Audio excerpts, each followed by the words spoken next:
Ladies and gentlemen, the House will come back from recess into order.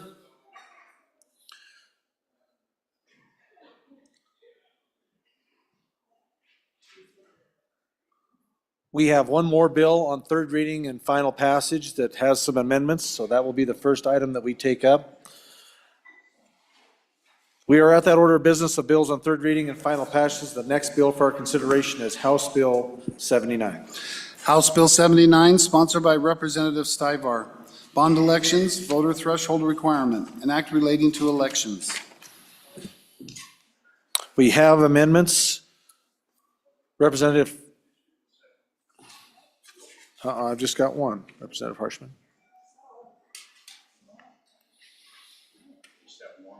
Just one?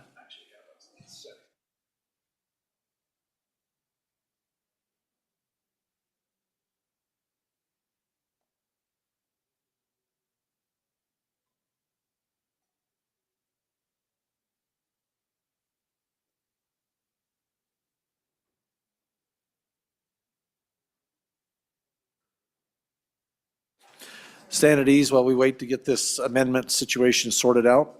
Hold, we'll be right with you.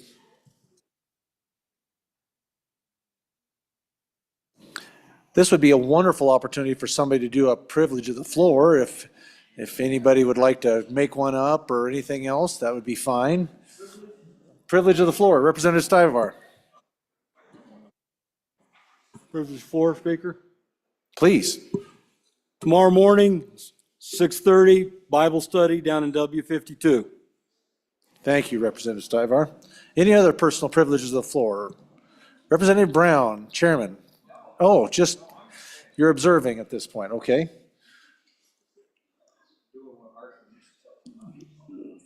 Would you like to do a dissertation on the beauty of the ceiling? Okay, Representative Bear, privilege. Thank you, Mr. Speaker. Looking for my papers here. Everyone received a new goldenrod today. I'm definitely going to need one. Somebody could bring me one. Just wanted to take a moment to go over this. We did a little bit of a lesson last week. We'll try to do one this week. And what I'd like you to do is, first of all, go to page 2.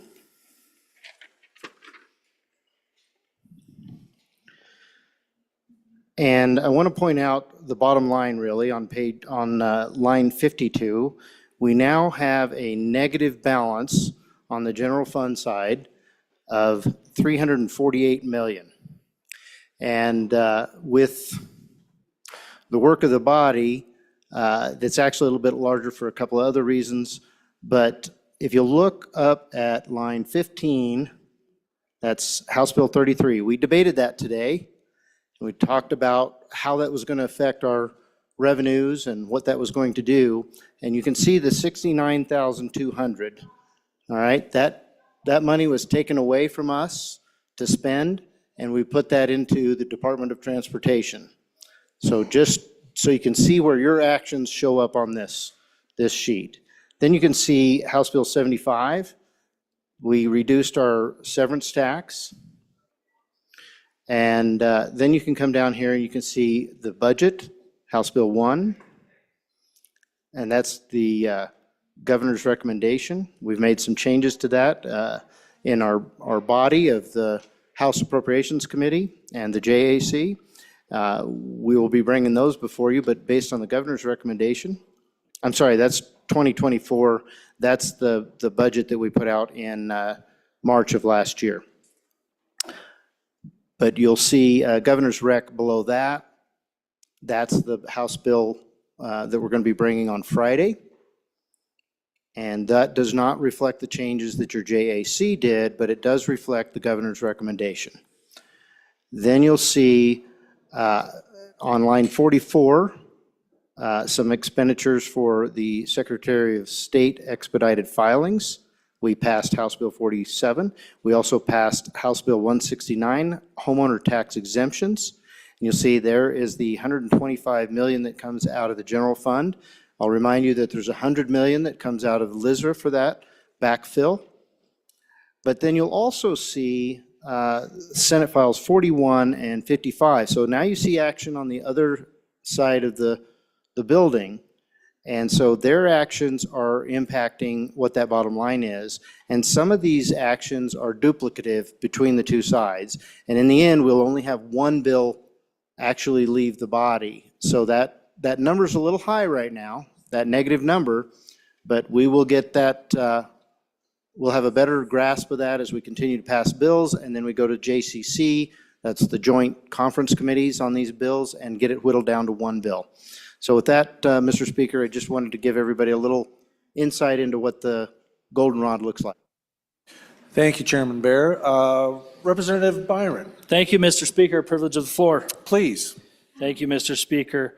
Folks, I'd like you to stand up, stretch your legs, it's going to be a long afternoon, and welcome our hospitality and tourism industry folks. They supply more than $250 million of revenue to our local communities from taxes each year.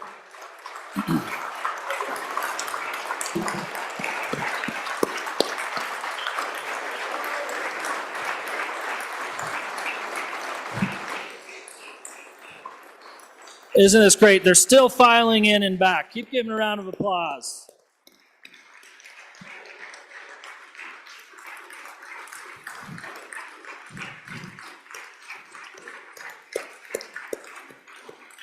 In addition to that revenue we just spoke of, they are the largest private sector employer in our state. 30,000 employees statewide.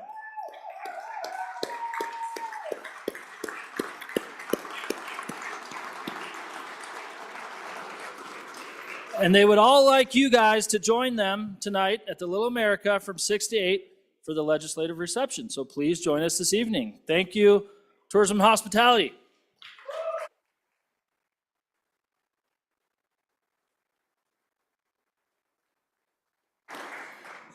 Thank you, folks, for joining us in the House today. Tourism, as it grows in the impact that it has on our great state, I guess you're the folks that I should thank, because I can't even get into my very first national monument because there are so many people piled up in the parking lots that we backed folks out onto the main highways. So you're obviously doing your job and you're doing it well.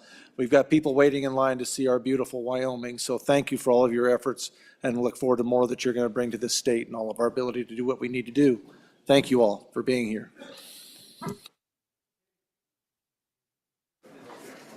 We have, oh, yes. Representative Singh, Mr. Speaker, privilege of the floor. by all means. Thank you, Mr. Speaker. Members, if you turn your attention to the West Gallery, folks, we have students from the University of Wyoming who are members of the Young Americans for Liberty, as well as Turning Point USA, who have come to be a part of our democratic process in vetting bills. Please welcome them to the House.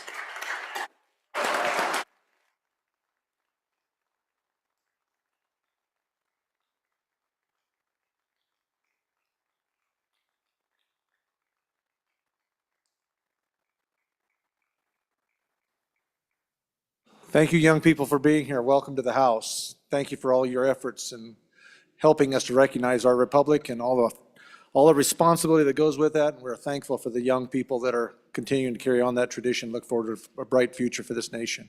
Thank you very much. You ready? All right, we've got amendments, and the first reading amendment for our consideration on House Bill 79 will be, let's see, will be the second reading amendment, or third reading amendment number 2. Harshman. Please. Thank you, Mr. Speaker. I'd move second reading, or third reading amendment number 2 to House Bill 79. Members, for discussion, I just want to, and I have a delete the enacting clause as amendment number 1, and of course that comes last, but I'll withdraw that quickly. Really, this is the debate I want to have, and as I read this bill, of course, and you read about the bond election, it puts a new requirement on bond elections. And that, and we've amended it down, I guess, 25%, it was 50. But I guess the part that I would like to remove with this amendment, Mr. Speaker, is really on page 3 of the bill, that let's say the bond issue passes. It passes in January or March or April or May or June or July, but it doesn't have that 25% plus 1.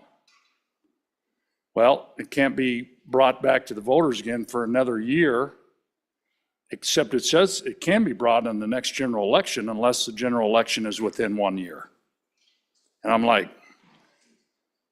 okay, so this thing actually passed, voters voted for it, but we put on another stipulation on voter turnout, and then say, well, sorry, you're within a year of the general election, so you're gonna have to wait longer. It just doesn't pass the smell test with me. And then as I look at voter turnout, I mean, if we had this requirement on legislative elections, I think a lot of us might not have been elected this last go round.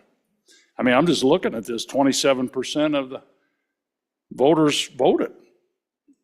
It's the lowest I can see going back to the 70s, Mr. Speaker. So I just think we got to be really careful with the democratic process and how we do this. But and maybe I'm missing something with this bill. But that's the amendment, and I'd urge your support. Thank you, Mr. Speaker. Thank you, Representative. Representative Stivar, first time. Thank you, Mr. Speaker. On and against this amendment. This is to protect our constituents.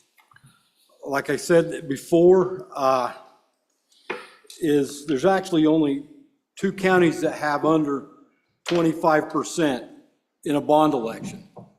That's the county that's got the number 1 on their license plate and the number 2 on their license plate. The last one, our county had 4.84% for a fairly good-sized bond for a fire district. 347 participated that.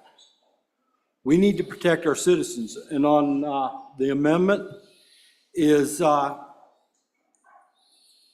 why would they run a bond election during a general election year? They will wait and run it at the general. This is for them ones that are in the 2 years, so on and against. Excuse me. Thank you, Representative Stivar. Are there any others for their first time? Anyone want to speak to the amendment first time, second time? Representative Harshman? Representative Stivar? You good? Question being called. Members, you are voting on third reading amendment number 2 to House Bill 79. All those in favor signify by saying aye. All those opposed, no. No. Amendment has not been adopted. Okay, third reading amendment number 1 to House Bill 79. Representative Harshman. Mr. Speaker, I'd respectfully withdraw amendment number 1. Thank you. Seeing no objection from the body, amendment has been withdrawn. Thank you, Representative Harshman.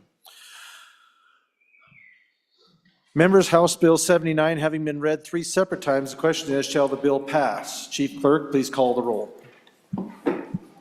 Allemand. Andrew.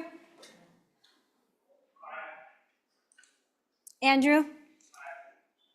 Angelos. Banks. Bear. Brady. Bratton. Brown Gary. Brown Landon. Byron. Campbell Elisa. Campbell Kevin. Chestick. Clouston. Connolly. Davis. Eklund. Erickson. Filer. Geringer. Guggenmoss. Haroldson. Harshman. Heiner. Heft. Jarvis. Johnson. Kelly. Knapp. Larson Lloyd. Larson JT. Lawley. Lean. Locke. Lucas. McCann. Nicholas. Ottman. Pendergraft. Posey. Provenza. Riggins, excused. Rodriguez-Williams. Schmid. Sherwood. Singh. Smith. Storer. Strock. Stivar. Tarver. Thayer. Washut. Wasserberger. Webb. Weber. Weber. Worf. Williams. Winter. Wiley. Yin. Speaker Nyman. Are there any changes? Are there any changes? Closing vote. Vote closed. 57 aye, 4 no, 1 excused. House Bill 79, after having received an affirmative vote of the majority of the members elected to the House, House Bill 79 has passed the House. Okay, members, we are moving on to something that our majority floor leader will help us get well under the way of. Mr. Majority Floor Leader. Mr. Speaker, I move that the House resolve itself into a committee of the whole and the first 5 bills that we will discuss are House Bill 199, 27, 160, 214, and 42. There's no changes from what's on your list. Those are the first 5 bills. You have heard the motion of the majority floor leader. All those in favor signify by saying aye. All those opposed, no. Motion carries. Welcome, Representative Wasserberger.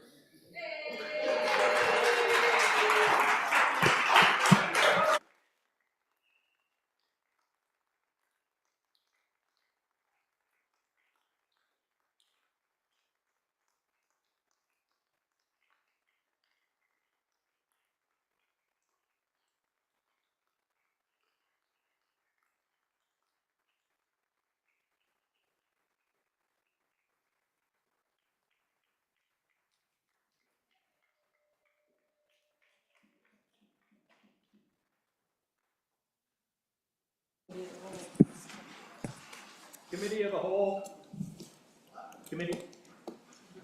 Committee of the Whole, please come to order. The next bill for our consideration is House Bill 199. The reading clerk will read the bill. House Bill 199, sponsored by Representative Andrew, Wyoming Freedom Scholarship Act. Mr. Speaker, your Committee Number 4 Education, to whom is referred House Bill 199, Wyoming Freedom Scholarship Act, respect the report, same back to the House with the recommendation that it do pass. Ayes. Representatives Andrew, Bratton, Erickson, Gugamas, Kelly, Lawley, Singh, Strzok, Williams. Representative Andrew, Chairman. This bill was re-referred to Committee Number 2 Appropriations. Mr. Speaker, your Committee Number 2 Appropriations, to whom is referred House Bill 199, Wyoming Freedom Scholarship Act, respect the report, same back to the House with the recommendation that do pass with the following amendments. Ayes. Representatives Alaman, Angelos, Bear, Haroldson, Pendergraft, Smith. Noes. Representative Sherwood. Representative Bear, Chairman. You have heard the reading of the bill. What is your pleasure, Chairman Andrew? Thank you, Mr. Chairman. I move that when the Committee of the Whole rises to report, it do so with the recommendation that House Bill 199 do pass. And I further move the Standing Committee amendment.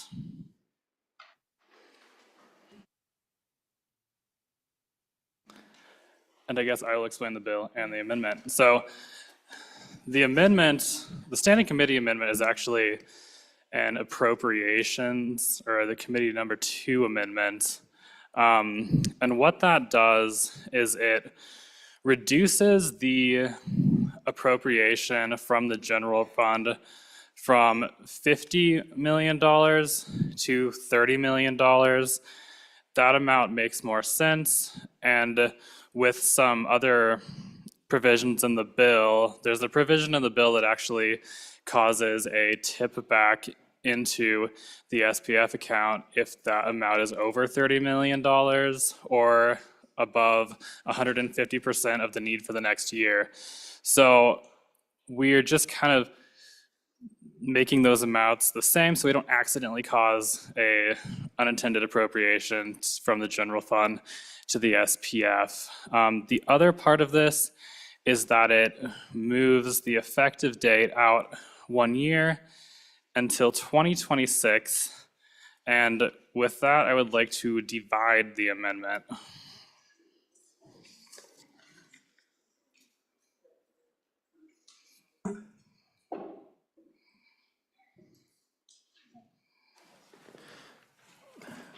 Thank you, Chairman. How would you like to divide that amendment? Thank you, Mr. Chairman. Division number 1 being lines 1 through 5. And division number 2 being lines 6 through 9.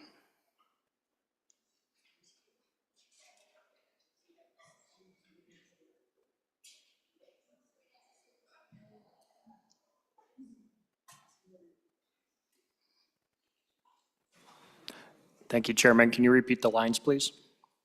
Yes, division number 1 is lines 1 through 5, and division number 2 is lines 6 through 9.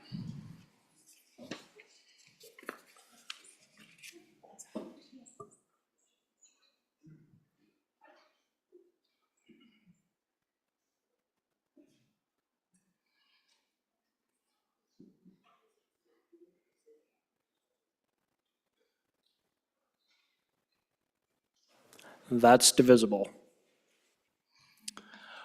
All right, thank you, members. I would ask for an aye vote on division number 1. The reduction of this appropriation makes sense. I believe it's an adequate amount to fund the program for the first year. I'm sorry to interrupt, Chairman. What division are you starting on? I'm sorry, Mr. Chairman, division number 1. Thank you. I would ask for an aye vote.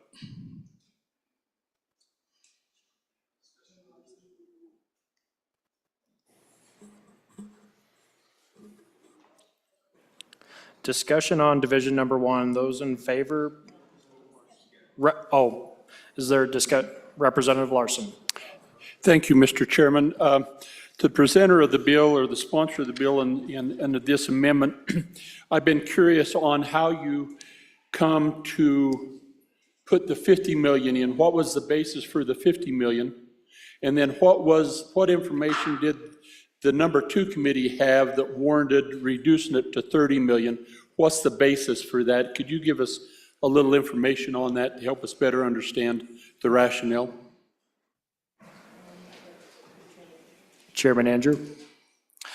Thank you, Mr. Chairman. I had actually asked for for committee number 2 to make that reduction because after some calculations of what we may expect for first year take up of this program would be, the $30 million just seemed to make more sense and to be within the realm of possibilities. $50 million ended up just being an excessive amount.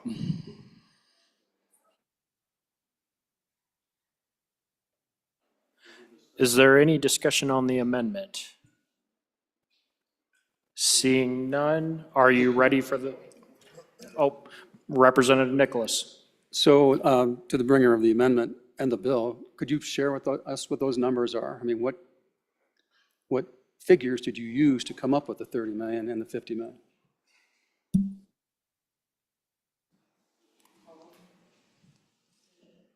Chairman Andrew. Thank you, Mr. Chairman. The expected numbers, just based on analyzing data from other states that have done universal programs, and based on the number of students that we have in Wyoming, says that anywhere from about 1,500 to 4,000 students may apply for this, but it's definitely hard to tell exactly because there is some variability there.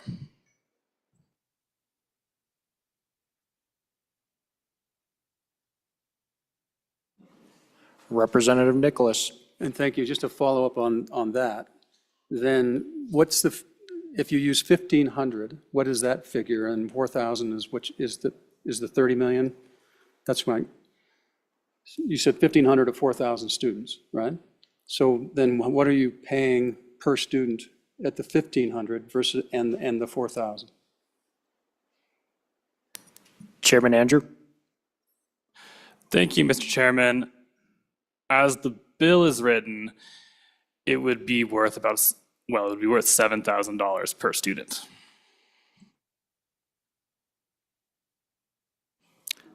Thank you, Chairman. Is there any further discussion on the amendment?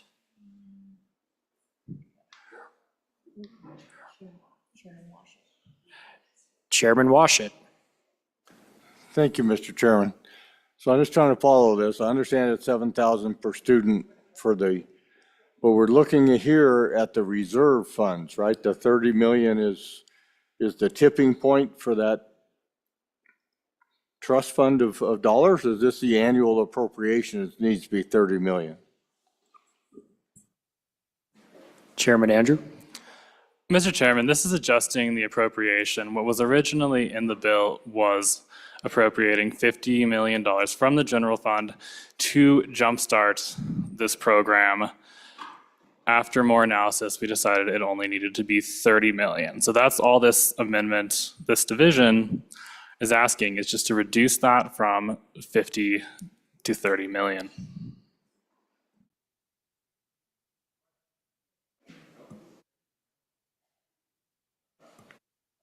Representative Provenza. Thank you, Mr. Chairman. So the amount came from other states, and my understanding from other states is the amount that they appropriate earlier does not accurately reflect what it ends up costing. It ends up costing more. So I'm wondering, is your math based on what other states have appropriated or what their actual costs have been? Chairman Andrew. Thank you, Mr. Chairman. It was based on the actual uptake rate of ESAs by students and parents in those states. Thank you, Chairman. Is there any further discussion on the amendment? Seeing none, are you ready for the question? Question has been called. All those in favor of Standing Committee Division Number 1, say aye. Aye. Those opposed, same sign. Division has passed. On to Division Number 2, Chairman Andrew. Thank you, Mr. Chairman. Division Number 2 moves the effective date of this bill out to July 1st, 2026. And I think there's a few problems with this. One is that ESAs are already in law. And so if this bill passes, we will have a larger program that is quite a bit different than before, although there's a lot of opportunity to amend that coming up. But it would be just confusing and difficult to try to run this one program, pass a bill that changes it in a year, and go from there. Additionally, this $30 million represents $10 million more than was already appropriated for the original program. So, and I think that was one thing we did not discuss in the Appropriations Committee, is that it's not necessarily a completely new $30 million, but a new $10 million from the original ask. So I would ask for a no vote on Division Number 2. Thank you, Chairman. Is there any, Representative Harshman. Thank you, Mr. Chairman. Mr. Chairman, I'd like to call a Rules Committee on this Division 2. I think the amendment itself, which I'd urge us to vote no, I think it violates 4-8 Romanet 2 of what the Appropriations Committee can actually do on a re-referred bill. I think it went beyond. So I'd like to call a Rules Committee and see if this amendment is even violates our rules or not. Rules Committee being called. Could you please come up?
The Rules Committee has voted in favor that the amendment is in violations of Rules 4-8.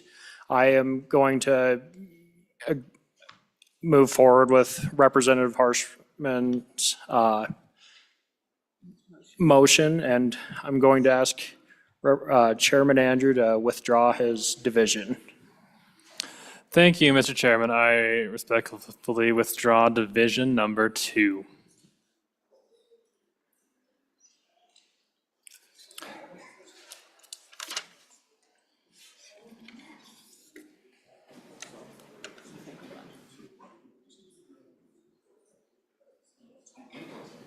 Committee amendment number 1 has been adopted. Now now we're back on the bill. Chairman Andrew.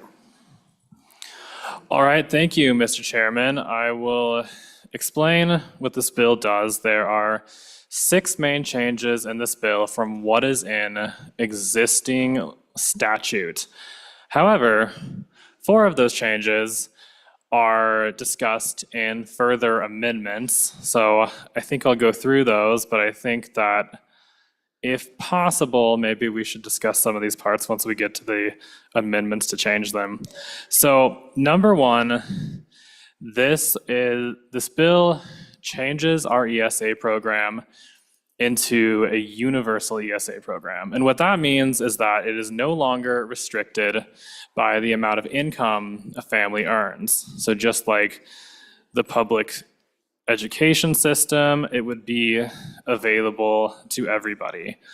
We also removed the eligibility for kindergarten as one of the expenses that someone can pay for with this, conforming to what we currently pay for in the public education system.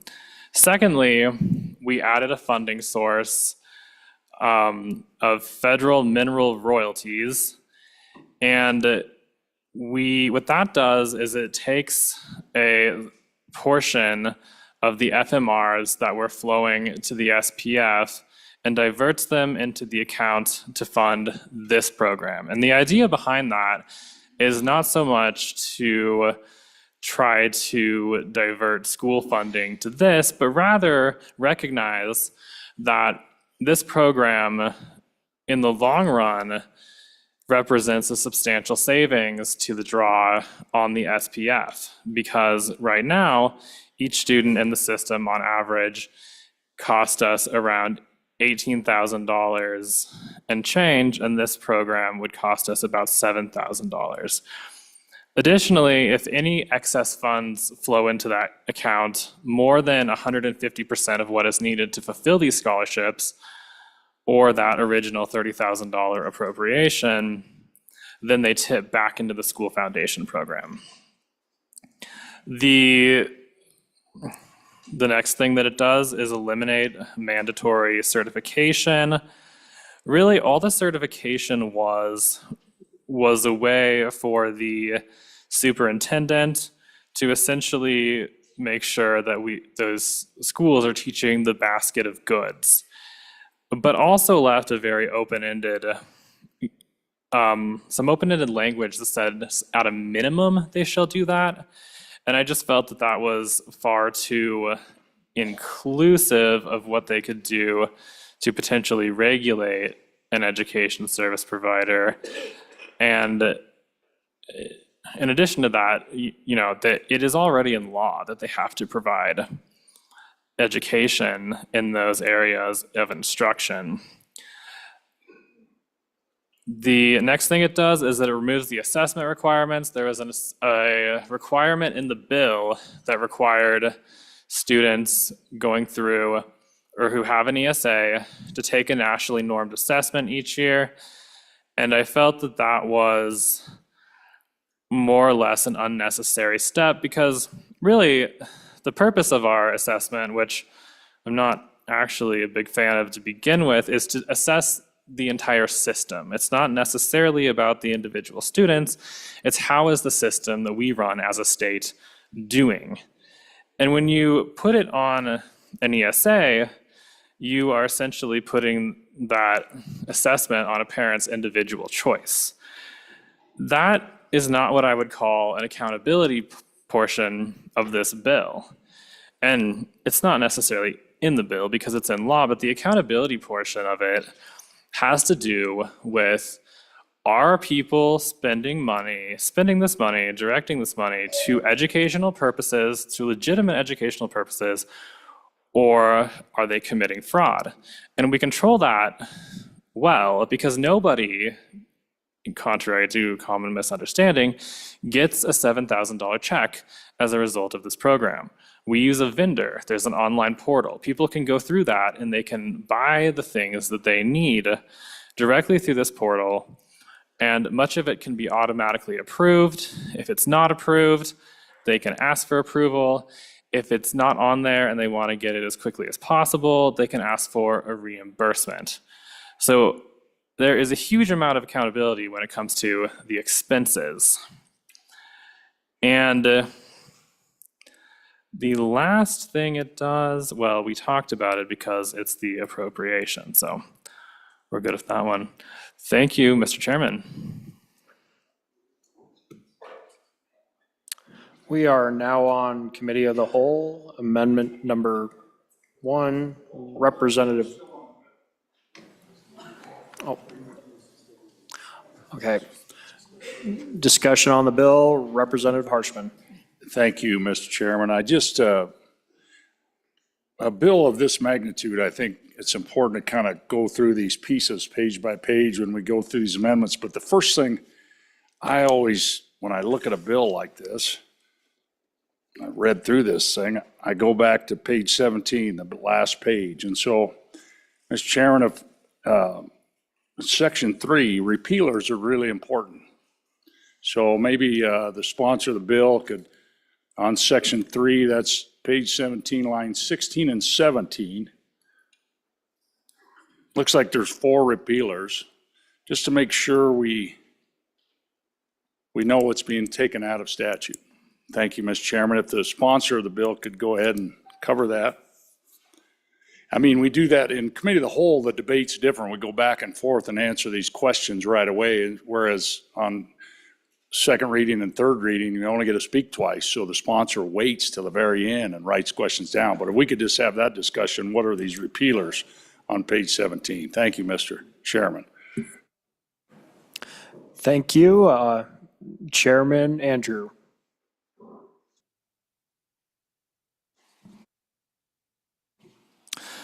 Thank you, Mr. Chairman. The repealers in this bill deal directly with the removal of the assessment requirements and the removal of the mandatory certification. Thank you, Chairman. It looks like we have further discussion on the bill. Representative Provenza. Thank you, Mr. Chairman. I had a question about the title of the bill. It's Wyoming Freedom Scholarship Act. And I'm curious, scholarships are earned, not given or handed out. So I'm wondering just the impetus of why we're calling it scholarships. What in the bill mandates kind of like an earning or qualification to justify that title? Thank you, Representative Provenza. Chairman Andrew. Thank you, Mr. Chairman. I just thought it was a good name. Thank you, Chairman Andrew. Okay, is there any further, Representative Clauston? Thank you, Mr. Chair. To the bringer of the bill, for those of you that weren't here last year, right, this was a huge thing. We worked extensively on this bill in committee and then in this body. We came up with a compromise. This bill guts most of those compromises that the previous work had been done on. One of those things, the governor last year vetoed this down to the lowest level, to 150% of poverty level, and that's where that currently sits. And he did it based on our Wyoming Constitution, which says we can only give money in need of the poor. This bill, as written, gives money to anybody who applies. There's no reference to need of the poor, so you could be a multimillionaire and still get this money. So my question to the bringer of the bill is, how will you deal with that constitutional issue that we ran into last year? Thank you, Representative Clouston. Chairman Andrew. Thank you, Mr. Chairman. The answer is that that constitutional provision is not something that we're dealing with in this bill. We're not donating anything to anyone. We're not extending credit to anyone. And we're not loaning money to anyone. And that's what that provision deals with. We are funding an educational program which I think is very germane to our Constitution. Thank you, Chairman. Any further discussion? Representative Washut. Thank you, Mr. Chairman. So I'd like a little more information about this purchasing portal that you mentioned, how that works. Is that a single retailer that sells school supplies so that all this money goes to a single retailer, or does it allow access to a wide array of school supply, textbook vendors, and so forth? I just want a lot more information about that portal. Thank you, Representative Washut. Chairman Andrew. Thank you, Mr. Chairman. The portal does allow for a wide range of supplies to be purchased at a wide range of suppliers. The purpose of it is so they can use it to purchase the supplies and have pre-approved categories of expenses. Thank you, Chairman Andrew. Representative Harshman, I think I saw you next on the stand. Thank you, Mr. Chairman. A lot of questions. I guess I'd still like to go back to these repealers. I still, on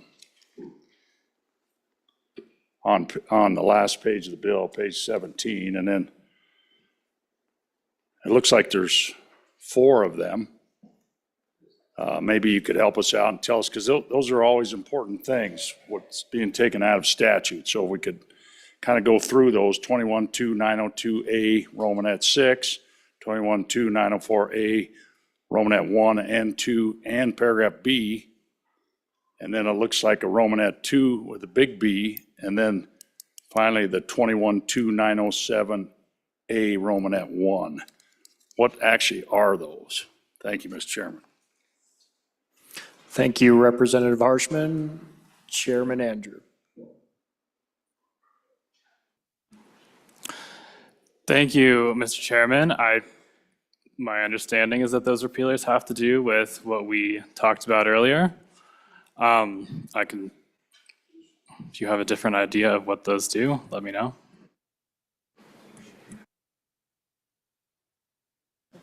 Thank you, Chairman. Representative Lloyd. Thank you, Mr. Chairman.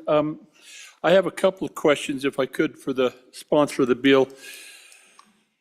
When you talked about, and they all kind of revolve around accountability, one is for, if we take the certification away, then who determines, or how is it determined what this education entity is?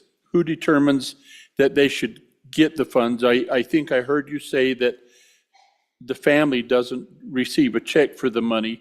So who then receives it, and who determines that they should receive it? And without the certification, then you could register as a provider, an education provider, without having any certification. So that's one question. We talk a lot in this body about accountability, particularly on the expenditure of state funds. And we hold the agencies accountable to make sure that we don't have too many employees, that the services they're providing are appropriate. But I'm curious then why we would not expect to have some accountability that the educational providers providing these services to our students with public funds are not providing the services that would adequately reflect that we're seeing success. And so if you could kind of touch on that whole accountability from the funds, who can do it, and how do we know that our funds are being addressed? And I would suspect, Mr. Chairman, that there would be some conversation that if the parents are happy, then we should be happy. But I don't know that that's always the case when we're using public funds. There should be some reflection that represents what the state expects an education to be.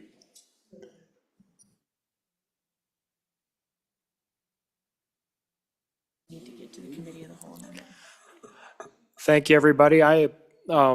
We really need to get on to the Committee of the Whole amendment. So I'm going to call on Representative Williams to discuss the amendment.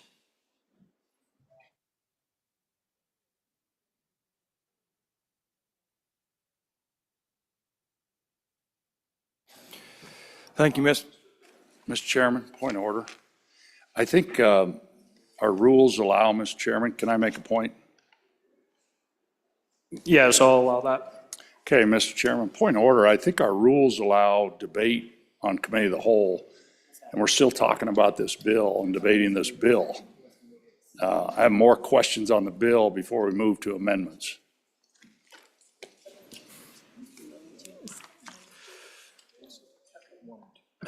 Mr. Chairman. Representative Provenza. Thank you, Mr. Chairman. If I will, as I'm helping our Committee of the Whole Chairman today, we have in our practical guide to House floor procedures that we need to address the Committee of the Whole amendments first. Per our handbook, I have asked the chief clerk for clarification. She's approved. So what this handbook is going to tell us, sorry, I'm using a prop, Mr. Chairman, but essentially we're going to go to the Committee of the Whole amendments. We will return to the bill. So there will be discussion on the bill, but that's my fault and the error. I forgot our manual. So sorry for the confusion, body. Thank you for the clarification, Representative Provenza. So we're going to go back to focusing on to the Committee of the Whole amendment for this bill. And I'm going to direct that to our Representative Williams. Thank you, Mr. Chairman. I move standing committee amendment number 1 to House Bill 199. Members, I would very much like to see this legislation succeed. And that not only means passing this bill out of the 68th legislature, but that means being workable next year, and being workable 10 years from now, and being workable 20 years from now. And this amendment will help the long-term success of House Bill 199. In committee, the executive who leads our schools asked us for this amendment, and this deals with the certification conversation that we've touched on already. And this amendment replaces the certification language that we have taken out and puts it back in like we currently have it. And this is a consumer protection component of this program. Like we've heard already a little bit, it allows us to know who is accepting these public dollars to educate our children. And it also enables us to enter them into the online marketplace we've created with our vendors, where families go in and purchase pre-approved educational products and services. I'd like to encourage an aye vote, and I look forward to the discussion. Thank you, Representative Williams. Is there any further discussion on the Committee of the Whole amendment number 1? Chairman Andrew. Thank you, Mr. Chairman. Out of all the amendments that are coming through, I think this one is probably the one that I am the least against, but I'm still against it because the language that we are repealing in the bill and reinserting with this amendment says that the superintendent shall establish a certification process for education service providers, which shall, at a minimum, ensure ESA students attending qualified schools in kindergarten through grade 12 learn the following. And what gives me heartburn with this language is the at a minimum. I think that opens it up for the office of the superintendent. I want to emphasize, because I'm not too worried about the current situation, but it opens it up for the office of the superintendent to establish almost any regulation they wish. And so that's the part I'm most concerned about. Thank you. Thank you, Chairman. Any further discussion? Representative Lean. Thank you, Chairman. I am on and opposed to the amendment because when we give a certification value to the superintendent, that means they get to control what curriculum they're going to pick when you're using this ESA. The point of the ESA is to open up the ability for a parent to be able to use their choice in educating their student. And so on and opposed to the amendment because it takes away the choice of the parent. Thank you, Representative Lean. Further discussion? Representative Wiley. Thank you, Mr. Chairman. I also am on and opposed to this amendment. I think as a body, we don't want to secede our authority here in this floor to control what these top electeds do. So I think it's a mistake to do that. If you're going to establish these savings accounts for folks, you need to be able to let them use that funding and how they see fit to educate their children. Thank you, Representative Wiley. Further discussion? Representative Lawley. Thank you, Mr. Chairman. I am on and for this amendment. The executive who is in charge of the state's processes in our education requested it. I just want to give a little bit of context. I spent a lot of time working during the 2023 interim on this ESA bill. We worked on it as an education committee, and we looked at a lot of different things. And honestly, this is really kind of the lowest level of some kind of accountability that we can give. Where else in the public realm do we give public money, taxpayer money, really, to people with literally no accountability, no transparency, and no oversight at all? So we were trying to strike a balance, because I think there is an argument to be made that parents, the whole idea is for parents to direct. But it's a kind of a misrepresentation of the certification process as a picking of curriculum, because that isn't what it is. It's just certifying that the providers do what they say. It actually protects the parents the most. And we heard from many providers during the interim that they have no problem with that. They can already provide the information readily to be certified. And the same on the amendment coming up. I won't speak to it right now, but that the providers don't have issues with these. They're not pushing back at all, and they wanted to be made pretty clear on the floor that they weren't pushing back. That would be the typical providers for these. So I think we might want to think more carefully about whether there shouldn't be some accountability for these taxpayer dollars.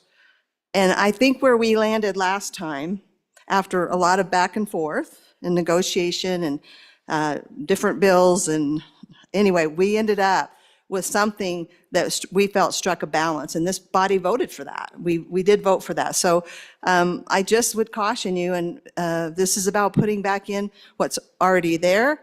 It's also about what this department has asked us to do.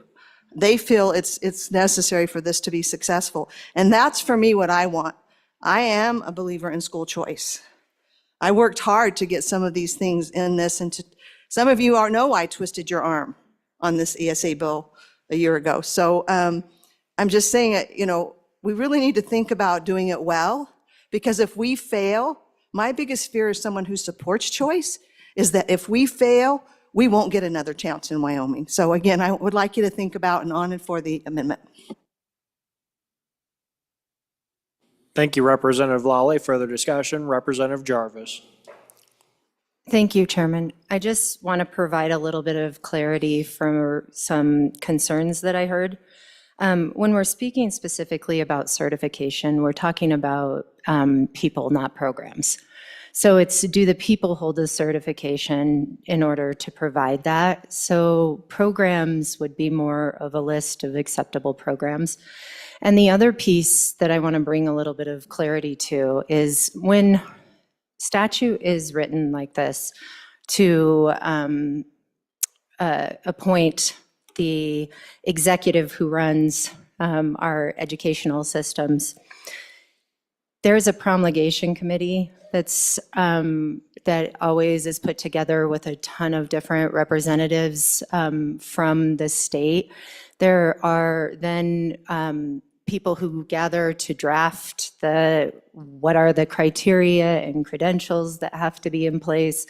There are mass amounts of work that go into promulgating these statutes into rules. So this isn't just one person deciding. This is a whole bunch of experts or educators or people who hold the credentials and the certification already to be able to help come up with something that is sound. Thank you. Thank you, Representative Jarvis. Any further discussion? Representative Clauston. Thank you, Mr. Chairman. You know, again, this ESA bill was my personal bill last year, trying to save it from committee, which people found was a little bit amazing since I was a school board member and a member of the State Board of Education. I attended national meetings on this topic. And the things that we heard to make these programs work is we needed some form of accountability to prevent fraud and to make sure we were getting high quality education for our children. Those are the 2 points that were stressed to make this good. We pushed it through last year. We made sure that we had those in that bill last year. We worked with our department that takes care of education in Wyoming. We wrote a really good bill. And the way this is written without this amendment strips that out. I am on and for this amendment. Thank you, Representative Clauston. Further discussion, Representative Thayer. Yes, I also believe in school choice. Also a past school board trustee. I am on and for this. I guess I just ask that when we have a choice that is fair and equitable to everyone with these public funds. Thank you. Thank you very much, Representative Thayer. It looks like we've got a list of questions here. I'm going to allow Chairman. I understand. Yep, I know you want to speak. I'd like to, if you don't mind, I'd like to let Representative or Chairman Andrew answer just a few questions. I'll let you speak. All right, thank you, Mr. Chairman. I just wanted to offer some clarification on something that was said.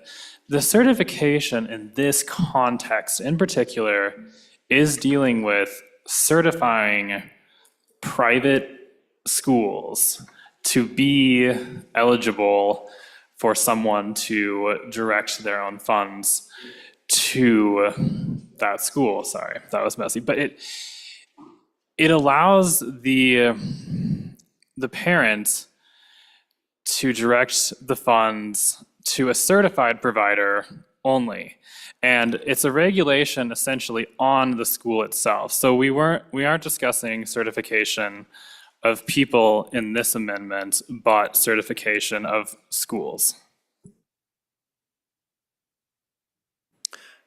Thank you, Chairman Andrew. Representative Larson.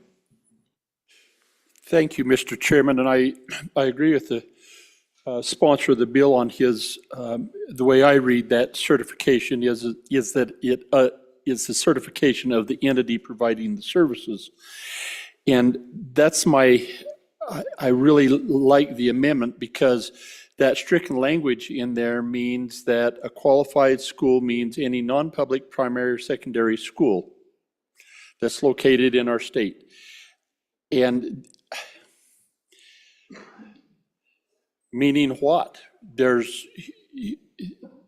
using these public funds, there need to be some side rails on there that suggest that it's appropriate use of the public funds provided. I appreciate that parents want to guide and direct and determine what education their children receives, but I think we also, here in this body, need to have some way of verifying that those providers are legitimate and are certified, and it falls, I think, completely within the realm of that office that oversees education in our state, who is a strong advocate of parental choice, who is a strong advocate of options for education, but we need to make sure that there's accountability. I appreciate the amendment and would ask for an aye vote. Thank you, Representative Larson. Further discussion, Representative Harshman. Thank you, Mr. Chairman. And Mr. Chairman, we focused a lot on page 4 on this definition of a qualified school, what that means, and this certification of really a provider.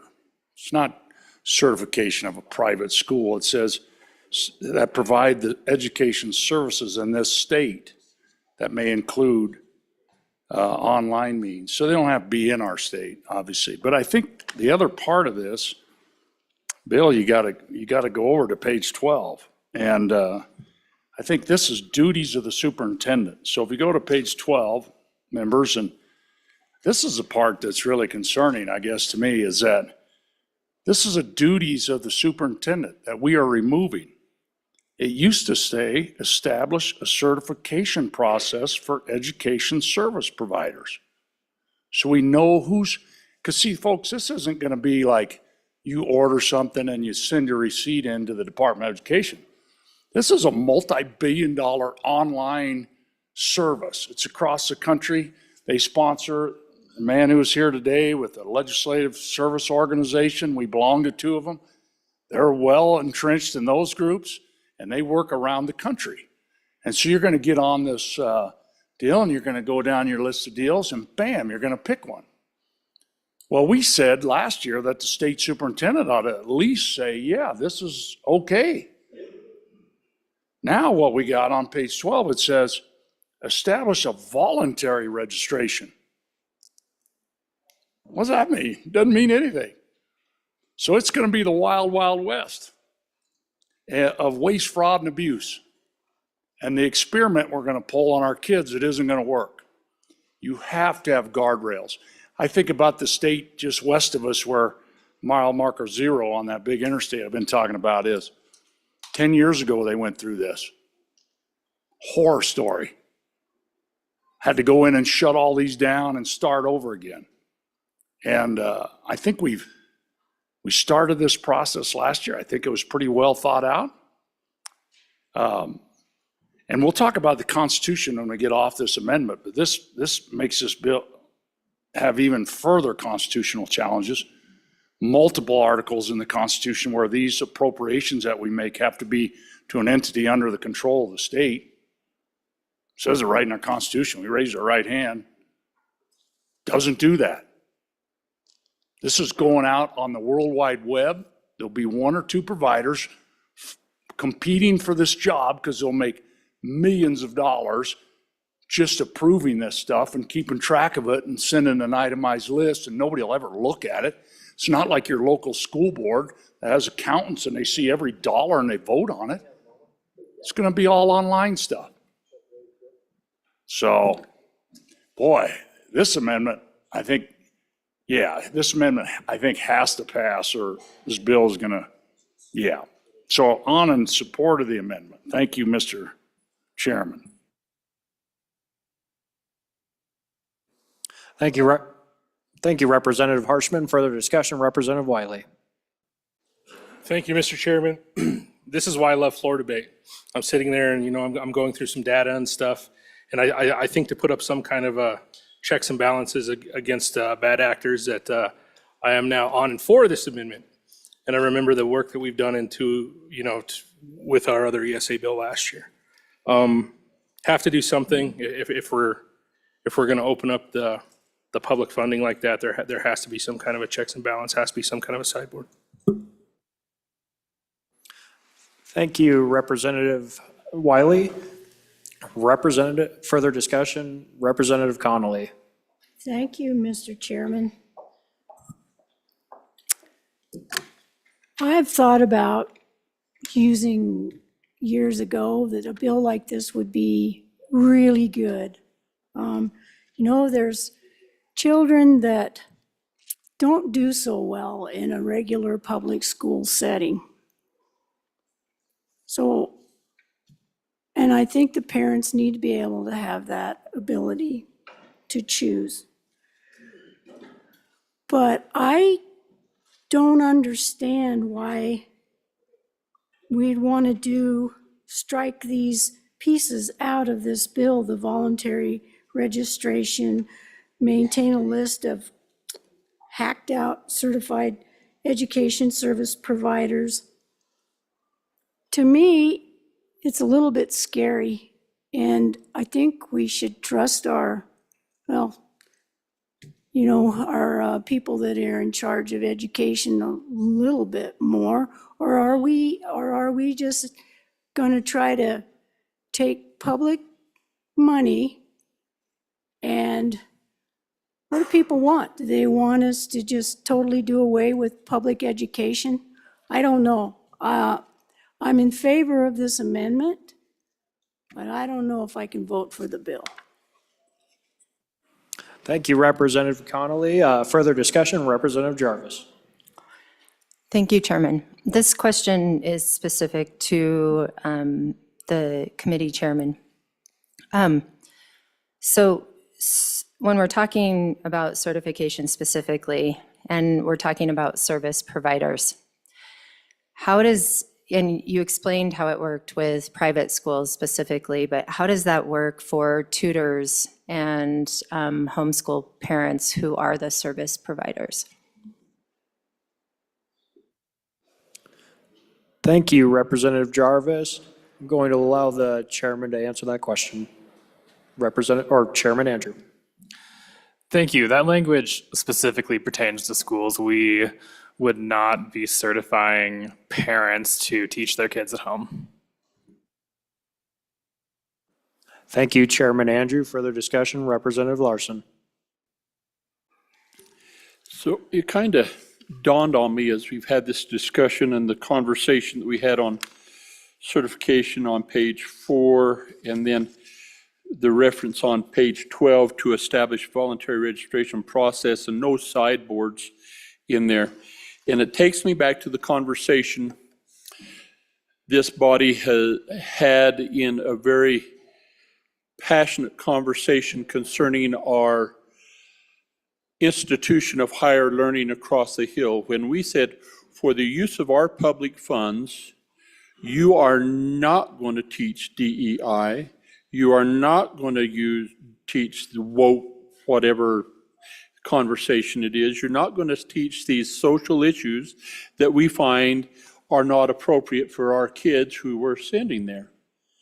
But there's nothing preventing us in this scenario in providing or allowing a provider to teach kids with our public funds the exact same things that we don't want our colleges and universities to teach.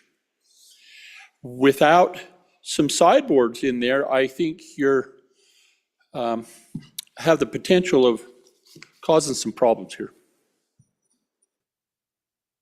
Thank you, Representative Larson. For any further discussion on the bill? See no further Representative Provenza. Thank you, Mr. Chairman. Yeah, and there are some real life examples. I mean, just a couple months ago, a state to the south, a couple was indicted by a grand jury for applying to state voucher programs as parents to 50 children. Of course, they didn't have 50 children. They had 7. So they had funding for 43 kids that they didn't have. They received more than $110,000. So without something in place for some sideboards of how we're doing this, and another issue with the bill that we'll get to later is who's the check and balance? Who's going to go see? if they're telling the truth. On for the amendment. Thank you, Representative Provenza. Further discussion, Representative Wiley. Thank you, Mr. Chairman. Just another thing, if we go through with this bill, Wyoming will be the first state in the nation not to certify our public funds. Thank you, Representative Wiley. Any further discussion on the amendment? Seeing no further discussion. Yeah, I'm going to direct the floor back to Chair Representative Williams. Thank you, Mr. Speaker. Thank you for the discussion, members. In my mind is just our obligation to be fiscally responsible with the state's money. And for all those constituents who have doubts about this legislation, I believe we owe it to them to be totally transparent and accountable. And I think that's part of the equation to ensure that this House Bill 199 survives and succeeds. And so I would encourage an aye vote. Thank you. Thank you, Representative Williams. Any further discussion on the amendment? Question has been called. All those in favor of the Standing Committee Amendment Number 1, Committee of the Whole Amendment Number 1, please say aye. Aye. Those that oppose, same sign. No. Amendment has been adopted. Division has been called. Those in favor of the amendment, please stand.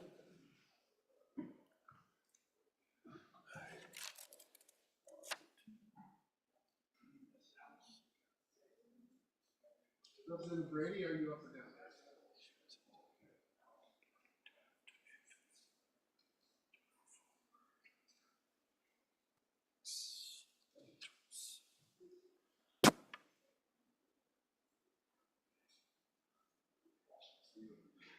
I counted 27. What did you get? Oh, mine. I'm down. 29.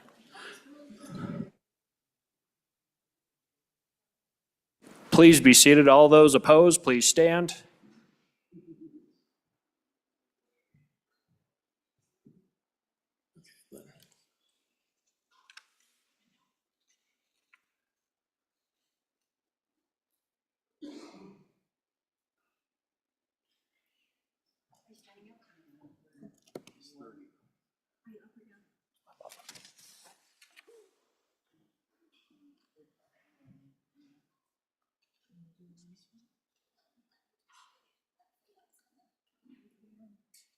So there was 31 aye and 29 no. Amendment has failed. There was 29 in favor, 31 opposed.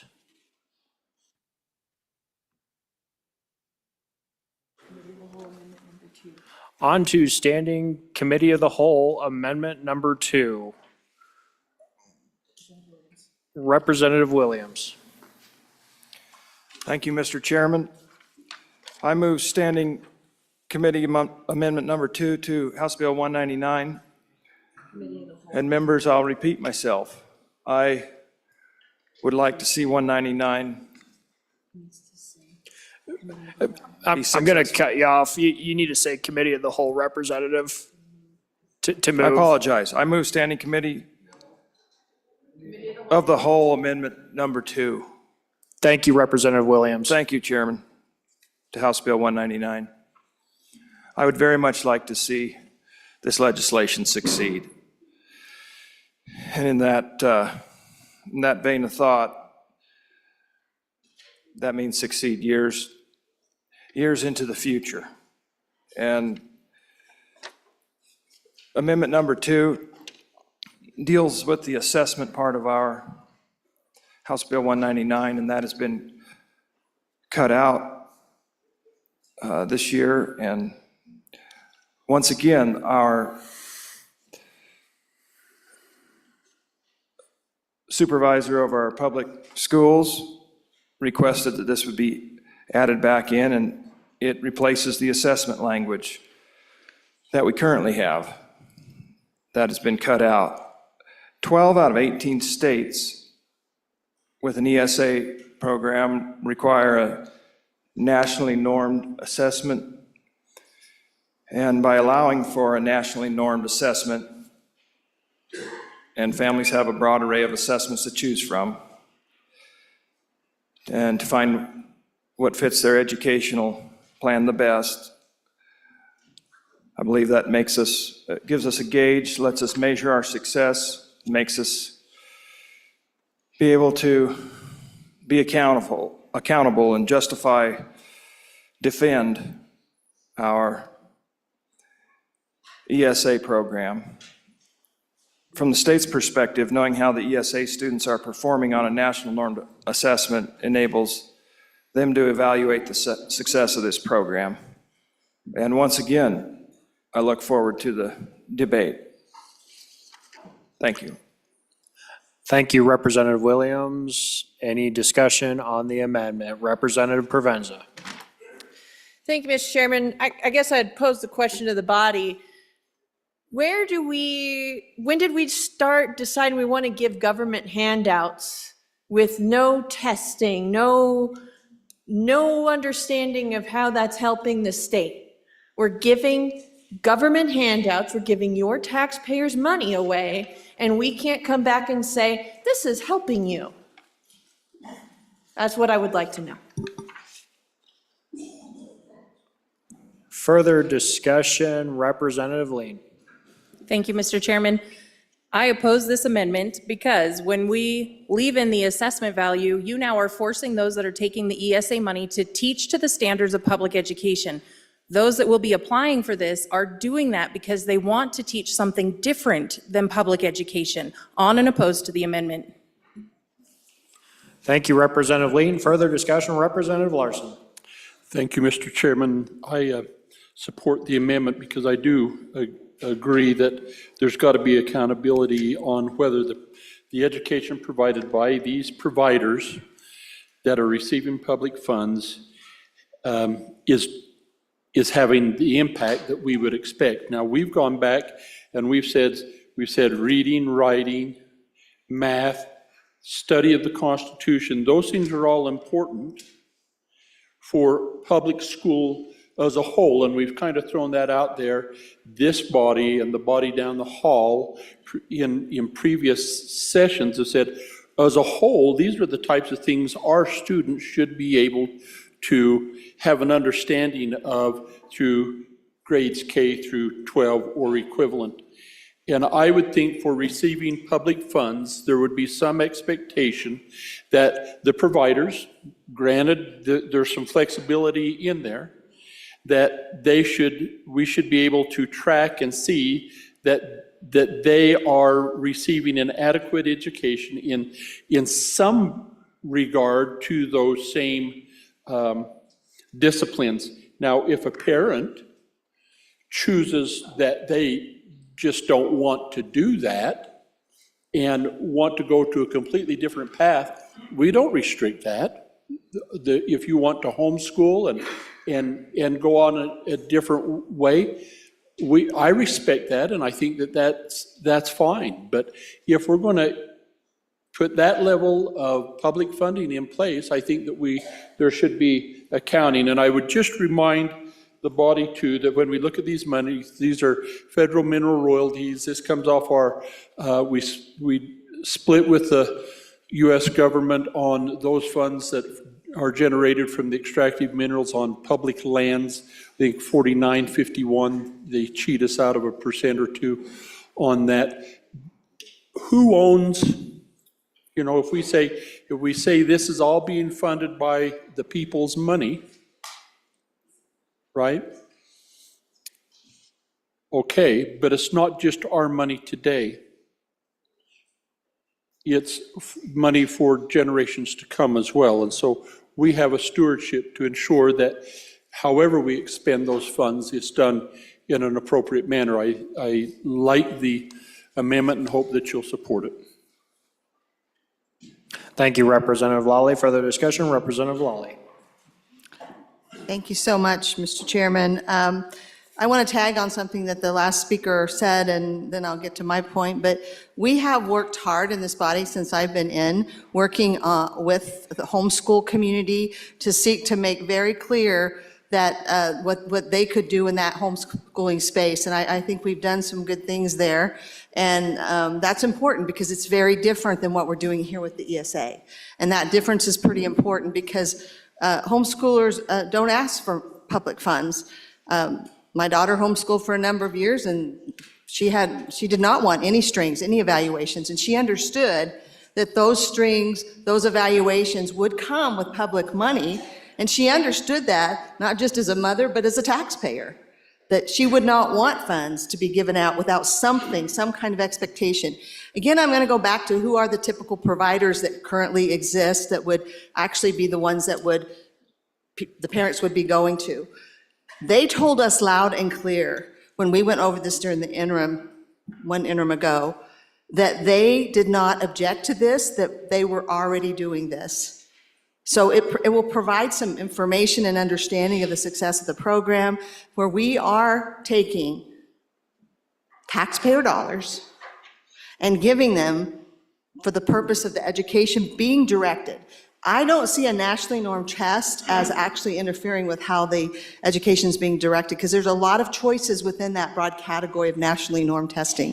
So they can choose testing that fits the educational direction they're going with their children. So again, I'm on and for this amendment. Thank you, Representative Lawley. Further discussion, Representative Ottman. Thank you, Mr. Chairman. Just a point of information with some of this that's going on. Looking at the charges or the amounts of money that will be going to each child is one thing. But to say that we don't trust, or we have to have all this accountability, and it's, we'll be giving taxpayer dollars away, like welfare or something. I just question for a moment. Number one, if I'm right on this, $7,000 is the amount we're talking about. Number two, in the public school district, each child ADM is around $27,000, and if they come from the reservation, it's up over $32,000. Some districts are considered at risk. Some are on food programs, lunch programs, and so that differentiates the amount of money. That's a lot of money. The other thing I will say is that about 15 years ago, there was a big push for No Child Left Behind to run the curriculum. There was a push for almost 3 years, and finally the districts, at the risk of losing massive amounts of federal funding, they signed on to that.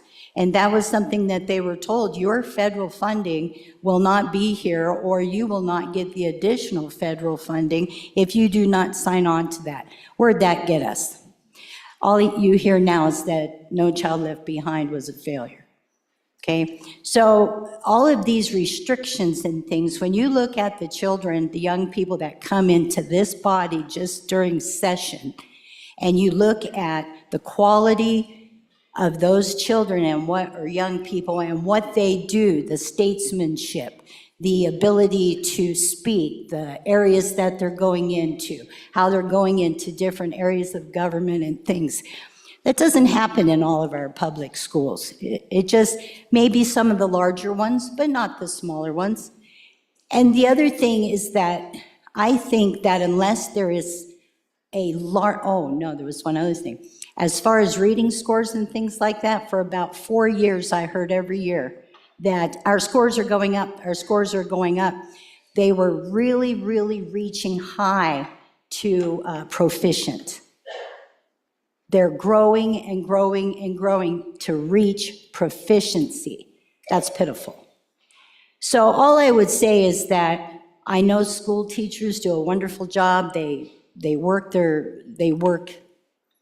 sincerely. But when you're talking about curriculum and you're talking about people that have a sincere desire for their children to get out of a system and into another way to try that and be better, I don't think we should be criticizing that. And 7,000 compared to 30-some thousand and $44 million schools and all of these things, we need to just relax a little bit and let these people flourish, because that's our job, right? To let our young people learn. And if the system that is in place is not working, then it should be changed. Thank you. Thank you, Representative Altman. Further discussion, Representative Jarvis. Thank you, Chairman. So I've listened to a few of the discussion points that have come up. And the rebuttal that I heard in the conversation of the Committee of the Whole on this bill, but specifically talking to assessment, which is what we're talking about on this amendment right now, is that our current assessment system assesses a system, not students. And that's not accountability. So I've dedicated my life to literacy because I believe wholeheartedly that a literate society is a working society. There's a research article out there that was done in 2015 that looked at the global economy impact of illiteracy, and it was $1.19 trillion. So if we don't educate our babies correctly, they become dependent on our systems. And when I'm talking literacy, I'm talking reading, writing, and arithmetic. Just those three things, the ability to do those three things, because stop and think about the adults that can't do those. And when they can't do those things, how productive are they of citizens that are able to produce and be really strong contributors to our communities and our society? And why that's important, because when you look at it, what does assessment do? So I can tell you, working with this as a former reading specialist, if you can hone in on exactly where the deficit is for an individual child, you actually can fix it. I've had some pretty phenomenal success as a reading teacher, specifically, and when you help teachers learn how to do that same thing, identify those skill deficits, not just this crazy Band-Aid on the kid can't read. If you can figure out exactly why that kid cannot read, you can fix it. You can fix it. So when you look at assessment and you look at the YTOP, here's what we do with that data in the schools. We do look at how we compare against other schools, but we also look at it on a systemic level, and then we look at it on a school level, and then we break it down on a teacher level. Where is that teacher? Because you can disaggregate, it's a big word for pull apart that YTOP assessment right down to the individual. I can pinpoint which kids did not do well on which part specifically of that standard. So I can see that 1.3 is something that that teacher is actually struggling with on that standard, and then go in and support that teacher specifically on how to teach that specific standard better. And it really, you see it. You see the return immediately on being able to see what that teacher now knows and what they can do. And if you can isolate that specifically, you can fix it. So I look at this as a whole, and I look at what we're doing here. We're taking away the certification, so we're taking away that accountability. There's no way of telling if the programs that have been listed, because there's no certification, so there's no way to tell if the programs that are listed there, the service providers that are listed there, if it's working. We are literally giving a handout. We are literally giving a handout without any accountability.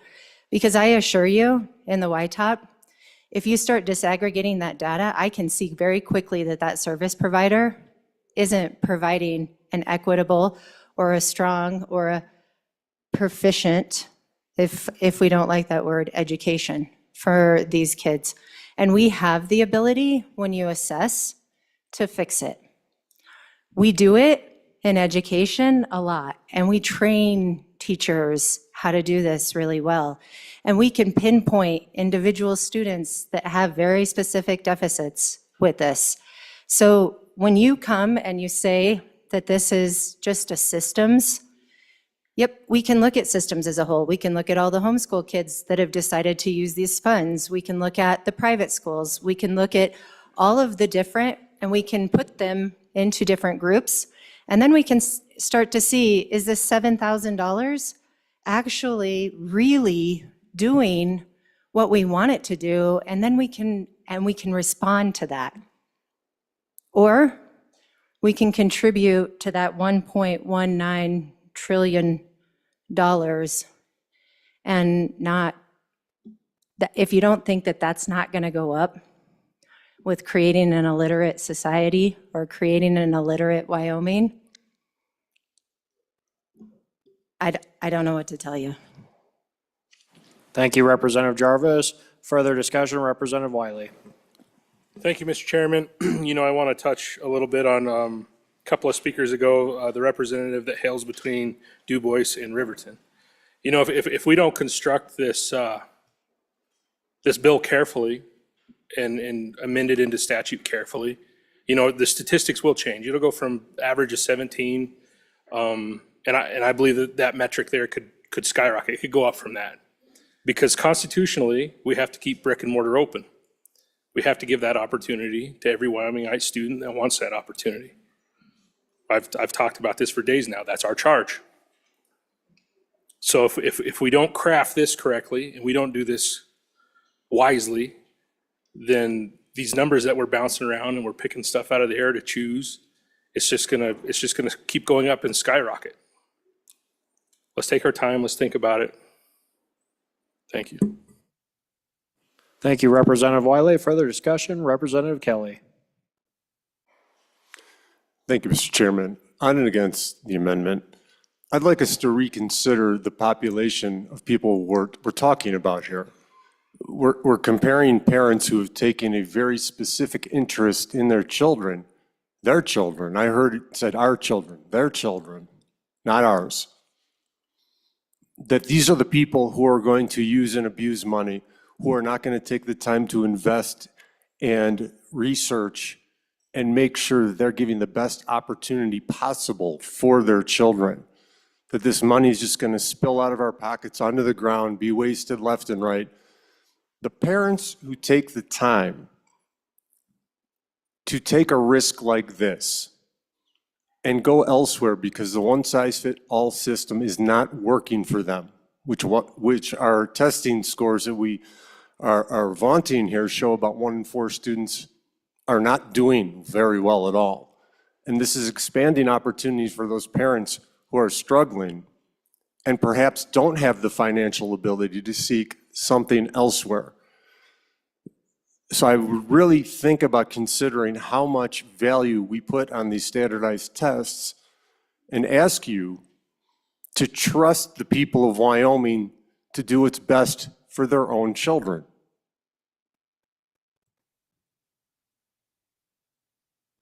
Thank you, Representative Kelly. Further discussion, Representative Harshman. Thank you, Mr. Chairman. I think about the law that we currently have, and I think a couple comments here. It really actually worked for the people that didn't have the financial ability. And I think we crafted it in such a way that it actually kind of work in our Constitution, right? Because you can't just give state money to anybody. I mean, just keep going down, prohibited appropriations. No appropriation shall be made for charitable, industrial, education, benevolent purpose to any person, corporation, or community not under the absolute control of the state, nor to any denominational, sectarian, institution, or association. Article 3, Section 36. It's one of 3 in here for sure that we have some. But I think when we wrote this last year, You know, you go to Article 16, Section 6. Either a state or county, city, township, school district, or any other political subdivision. And I'll just go, shall make any donations, expenses, except for the necessary support of the poor. That's where we tried to do this bill last year. I don't think any of us ran for election where we ran against accountability. I mean, the sponsor of this bill said this testing is all about testing the system. Well, this is part of our system, folks. We're talking, we're going to divert public school funds, 44 million a year under the cap, federal mineral royalties. We're going to divert 44 million a year, and I've got a handout to show you what that really means on the ground. That's part of the system now. And if you're going to take public funds, I ran for transparency and accountability and fiscal conservancy. I mean, that's what I think everybody in this room probably did. And I'll just correct a statement earlier on the floor that the statewide average is not 33,000 per student. It's about 17. In my district, where it's a large district, it's like 12. The highest, obviously, is in Sheridan County. It's a very small school, but we've deliberately on this floor said we're not going to shut down small town Wyoming. Hey, could we take a school that's close to my I'm town? going to interrupt, ladies and gentlemen. Let's stay focused on the amendment, please. We're starting to go down a bunny trail Okay. here. Thank you, Mr. Chairman. I appreciate that correction. But this is about money. And that's what we're debating right now. And if you're going to take precious state dollars, our school dollars, to educate your kids, then there should be accountability. Always been that way. It's the way our country and from the Northwest Ordinance on to Wyoming is founded. It's the way our Constitution is clear. And I don't think anybody who takes these monies would shy away from that, frankly. So on and for the amendment. Thank you, Mr. Chairman. Thank you, Representative Hushman. Further discussion, Representative Jarvis. I would just like to build on what the representative from the same county as I. This is taxpayer money. This is taxpayers' money.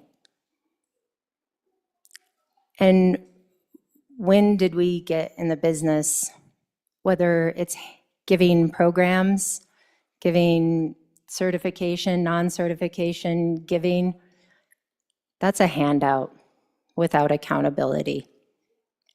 If we do not accept this amendment, that is a handout without accountability with taxpayer money.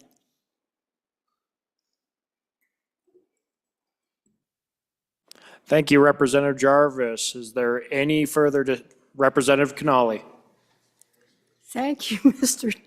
Chairman.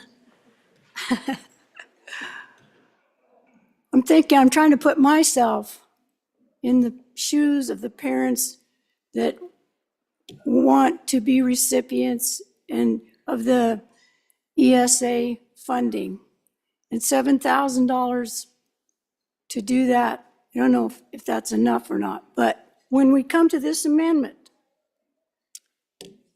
if I'm a parent, why would I not want to have my children go through a little test, a little assessment to say, hey, you know what?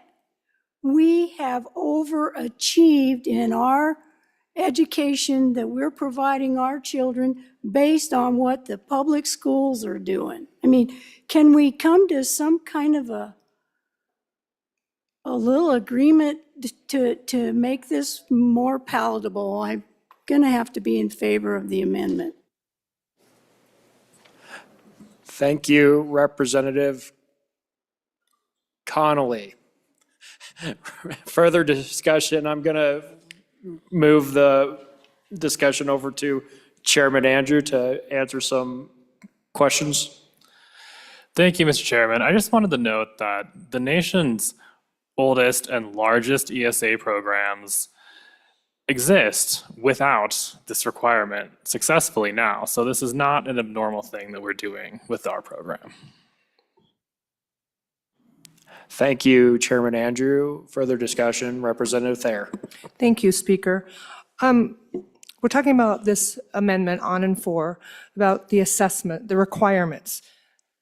These funds come from the minerals, which is industry. This education bill has now turned into an economic development bill. These industries have requirements, assessments to do business in this state. What is the ripple effect when industry finds out what we're doing with these funds? We want to be, and we are, a business-friendly state. And this bills and many of our education comes from the mineral funds. Let's be cognizant of that. Thank you. Thank you, Representative Thayer. Is there any further discussion on the amendment? We are speaking on amendment number 2 from. Question has been called. Excuse me, Mr. Chairman. Representative Williams. Thank you, Mr. Chairman. Thank you, everyone, for all of your discussion. And I believe ESAs are a tool that have the potential to educate better. And these programs will be amazing, and they'll be something that we can be proud of. I believe students and parents taking advantage of ESAs will excel on nationally normed assessments. Please vote aye. Thank you, Representative Williams. We are now on Committee of the Whole Amendment number 2. Question has been called. The Committee of the Whole Amendment number 2 has, all those in favor of Committee of the Whole Amendment number 2, please say aye. Aye. All those opposed, same sign. No. I'm going to call for division. Those in favor, please stand.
Thank you. Please sit. All those opposed, please stand.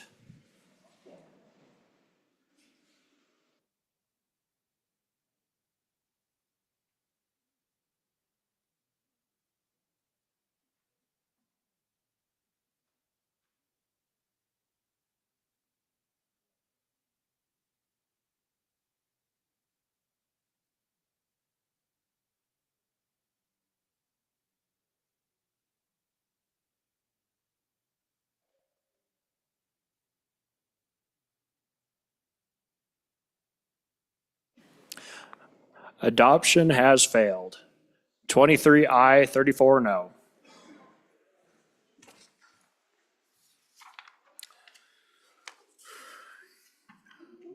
Okay, moving on to amendment number 3, or Committee of the Whole Amendment number 3. Representative Lawley. Thank you, Mr. Chairman. I move Committee of the Whole Amendment number 3 to House Bill 199 and ask for your favorable consideration. We are Ladies and gentlemen, at the third request that was made by, and I think I can say the position because it's in the bill, Superintendent of Public Instruction, and this was to leave the pre-K portion in at the 150% of poverty level. And I'll just speak to that. I worked a lot on the pre-K portion because we do have a kindergarten readiness issue in our state, well documented, and some want to have a public pre-K. I don't really support that policy, but I do support incentivizing particularly lower income families to have the opportunity to prepare their children for kindergarten. So the department was asking for that we leave the pre-K in and leave it at the cap, income means tested, if you will, at 150% of poverty, because this is where the greatest need is. This is where we get the greatest rate of return. The other point that has been made to me is that they opened up at the beginning of January an opportunity for parents to start showing kind of an interest. So they come and they register their kids and they indicate ages and things like that. And they've had a good response to the ESA program. And they've had a particularly good response in this area of the pre-K program. Many of my constituents, and likely many of yours, are excited about the possibility of the pre-K program, so their kids can use the money. They can use the money to go to a private provider for kindergarten readiness, as described in the statute. So what this amendment does is basically put it back in, puts the pre-K back in, and leaves it, though, at the 150% of poverty level. Another point that was made to me that I think is worth considering, and that is this. So we're starting a program. We want it to be successful. We want to see kids benefit and families benefit from this. But right off the bat, we're reneging on a commitment we made last session to have pre-K in this bill. And there is interest. So I think we need to think about that. I really do. That we look a little wild on that, in my view. And we look a little like we are, not really seeing the need. We had a lot of testimony during the interim on the need for this resource, particularly at the 150% of poverty level, and what a benefit it would be to these families. So again, I present to you that, and I will stand for questions. Thank you, Representative Lawley. Further discussion on the amendment, Representative Clouston. Thank you, Mr. Chairman. On and for this amendment, this is something we dealt with last year. We started last year with 3- and 4-year-olds receiving these funds. And we compromised, we negotiated, and we took it to just 4-year-olds. We know 90% of the child's brain is developed by age 5. And I've heard studies, there's a study out of the volunteer state that said pre-K doesn't really help. Well, this summer I brought that to a national committee. I said, tell me about this study. So that state opened up pre-K and they had no standards to it. And it was failing, and those kids did not do well. So what did they do? They went back and they used a research-based curriculum for these kids, and they gave professional development to the teachers, and guess what? They got really good results. And there's a huge study that came out of the state that had the Tea Party, a very famous technical institution, and they studied 4,000 kids over 6 years, and they showed quality pre-K has huge benefits later on in life, higher graduation, less discipline problems, all kinds of positive effects. So I just want to counter back on some of these questions, concerns I've heard about pre-K not being beneficial, because a quality pre-K has proven out to be beneficial. On and for this amendment. Thank you, Representative Clouston. Any further discussion? Representative Kelly. Thank you, Mr. Chairman.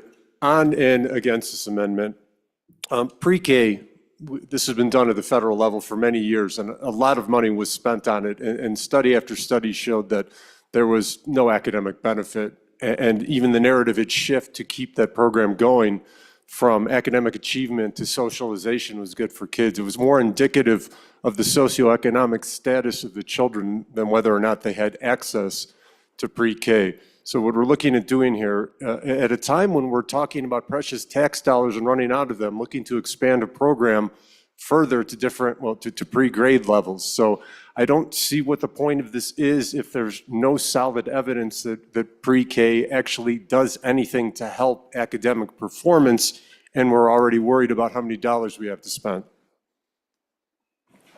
Thank you, Representative Kelly. Further discussion, Representative Jarvis.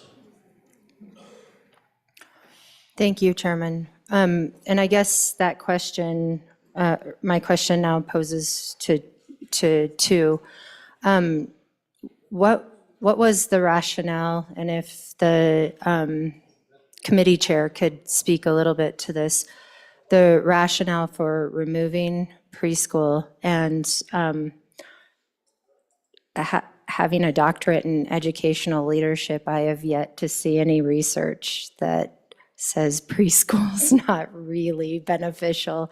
There's a lot of research out there that says early intervention is better. And I can tell you, when you're remediating a reading problem for kindergarten students versus or a reading deficit, let me be really clear, skill deficit, for a kindergartner versus a fourth grader, the neurological difference for the speed for which they take in that information and accumulate it and make it theirs is significantly different, because you can remediate a reading skill issue at a kindergarten level in a half an hour versus 90 minutes for a fourth grader. And having done that work, I can assure you that the way that the brain is designed, it takes in information a lot faster. And if you can really get those kids at an early age, you can do miraculous things. And then I also want to note, my dissertation specifically looked at the educator's creed on vocabulary. And so what that looked at is actually words are power in education. And I'll speak specifically to what he was saying on the low socioeconomic population being identified there. And the reason for that is, when you look at the amount of words a typical kindergartner needs to know and have a working vocabulary, that's very different than a vocabulary just to be able to blurt out a word, but to truly know the meaning of the word. Working vocabulary. They have to have 5,000 words when they enter kindergarten to be successful. And then you look at the research on where do those words come from? Well, books, because the average human being speaks from 600 to 700 working words they have in their working vocabulary. So if you look at where do they get all of those other additional words, it's in those kindergarten books when you're reading along and all of a sudden the mouse scampers across the road. We're getting off on a bunny trail again, ladies and It's- gentlemen. we're Please not. stay focused on the amendment. The amendment is the importance of education, early education and preschool. And I'm speaking specifically to it because I'm speaking to the why. So if a child has never heard the word scamper, they're sitting there now in the class not knowing what's going on, and they've missed the entire context. So that's why the socioeconomic piece really is important to look at. It's because the kids don't come in with those working vocabularies and that language that's really needed to be successful in kindergarten. So when you look at also, where do they get that? Preschool. Guess what preschool does? They're language-rich literacy environments that help level the playing field before kids ever get started. So when you're looking at why is it so beneficial and why is it so helpful, it's because these are those places to catch students, to catch children before they've already failed. So it's providing those really, really language-rich literacy environments that are super important to the foundation of a child's education. Thank you, Representative Jarvis. I'm going to move the discussion over to Chairman Andrew. Thank you, Mr. Chairman. I just want to note that it was carefully considered when this bill was crafted that no one at the point this bill would potentially be enacted into law will have been awarded a scholarship for this purpose. So nobody will be losing anything that they had an expectation that they would have. I think we all probably already know what we think about having pre-K in this bill or not. So it's simply a policy discussion for the body at this point. Thank you, Chairman. Representative Kelly. Thank you, Mr. Chairman. I just need to clarify, there was no claim made by me that teaching children young provides no benefit. I'll be very specific again. There's been a national program which specifically was targeted to, quote, level the playing field for decades, and it failed miserably. According to every scientific study, it did not have the benefit. Lots of money was spent on it, and it ended up not leveling the playing field it promised. And we're talking here about an amendment which will attempt the same thing that already failed at the national level. Thank you, Representative Kelly. Representative Lean. Thank you, Mr. Chairman. On and opposed to the amendment, as you see, reporting age in Wyoming is 7 to 16. This gives us a broad spectrum of children that don't necessarily have to even be reported to the public school system. And now we're going to pay for their early childhood education. On and against the amendment, as it is not concise and it is not the same with our laws that we already have in place. Thank you, Representative Lean. Representative Clouston. Thank you, Mr. Chairman. Something I failed to announce or maybe clarify earlier. Once we passed this ESA last year, our department that takes care of education got together with our department that looks over our families, and they set up a program and a tracking system. And what they wanted to do was to show the results of those children that were part of this program compared to their peers who are not. So the idea was we would track these children, their results over 5 years and see if this program is actually working. And that's really my suggestion to this body is, let's see if this program does work. Let's give it some time. It's set up, it's ready to go. There are tons of studies out there that do show that quality pre-K is beneficial. So I'm asking for your favorable consideration of this amendment. Let's work with this program that we've established, and let's see if we're helping these children in Wyoming. If we get 5 years down the road and it's not beneficial, we will know that, and this conversation can go away. But in the meantime, let's see if what we actually believe in and what we passed last year works. Thank you. Thank you, Representative Clouston. Representative Campbell. Thank you, Mr. Speaker. I rise for and against this amendment.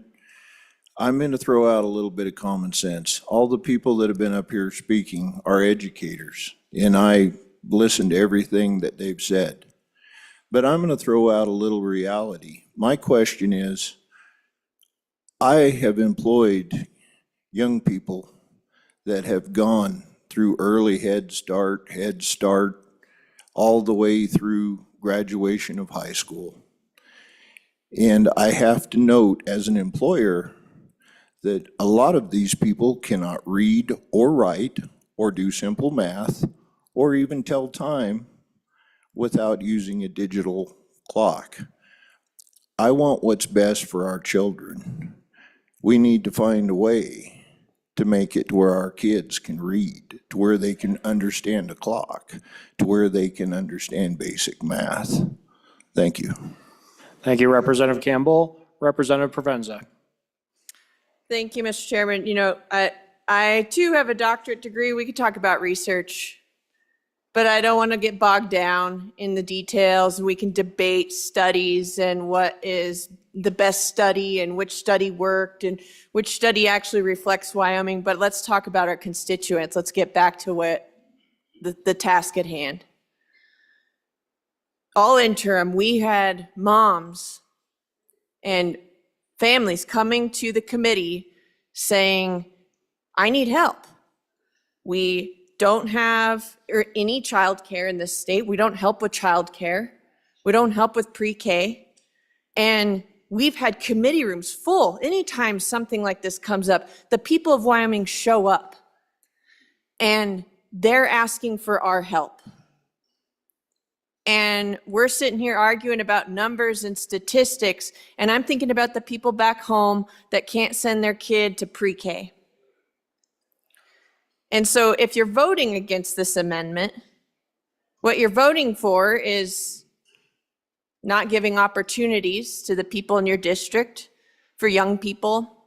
I'm a young person in Wyoming, and I want to raise a family here. That is really hard. I don't know how we afford childcare. I don't know how we afford pre-K. I don't know how we, if we have low income, set our children up for the best success. And that's what we're talking about. How do we set up our children for the best opportunities possible to them? And voting against this amendment says, nah, we're going to give $7,000 checks to people who want private school. But if you want to set up your kid to do well in any school, tough luck. Thank you, Representative Provenza. Further discussion, Representative Lean. Thank you, Mr. Chairman. On and opposed to the amendment, as when you choose to have a child, you own that child, not the state. It's not the state's responsibility to pay for this early childhood education. If you want your child to have that, it's yours to figure out how to pay for it. In my family, we chose that. We also chose that we have multi-generational within our community, and so that we have grandparents and uncles and aunts that all participate in our children's lives. And that is, I would argue, more valuable than putting them in a preschool or an early childhood education center where they have one teacher to 10 to 20 students. On and opposed to the amendment. Thank you, Representative Lean. Is there any further discussion? Representative Harshman. Thank you, Mr. Chairman. On and for the amendment, I think we'll probably keep this bill from just going to our third branch of government. I mean, think about what we passed into law. This is the current law that we're trying to strip out that we just passed last year, right? And again, I just got to take us back to our oath, Article 16, Section 6. Neither the state nor any county, city, township, town, school district, or any other political subdivision shall loan or give its credit or make donations to or in aid of any individual, association, corporation, except for the necessary support of the poor. It's the only way you're going to get around this thing, in my humble opinion. And then to take away the transparency of actually who can provide these services. And then finally, you know, how do you become these geniuses among us? It's usually not any difference, but it's really about opportunities. And that's all this bill tried to do last year. We know the number one predictor for student success. I think a good representative said it earlier. The number one predictor, household income. It's the number one predictor. And it's about all those opportunities when most of our brain growth occurs before we ever go into first grade. And unfortunately, not everybody has a multi-generational support system and all those things. So we as a community called the state of Wyoming, man, we try to work and do the best for each other.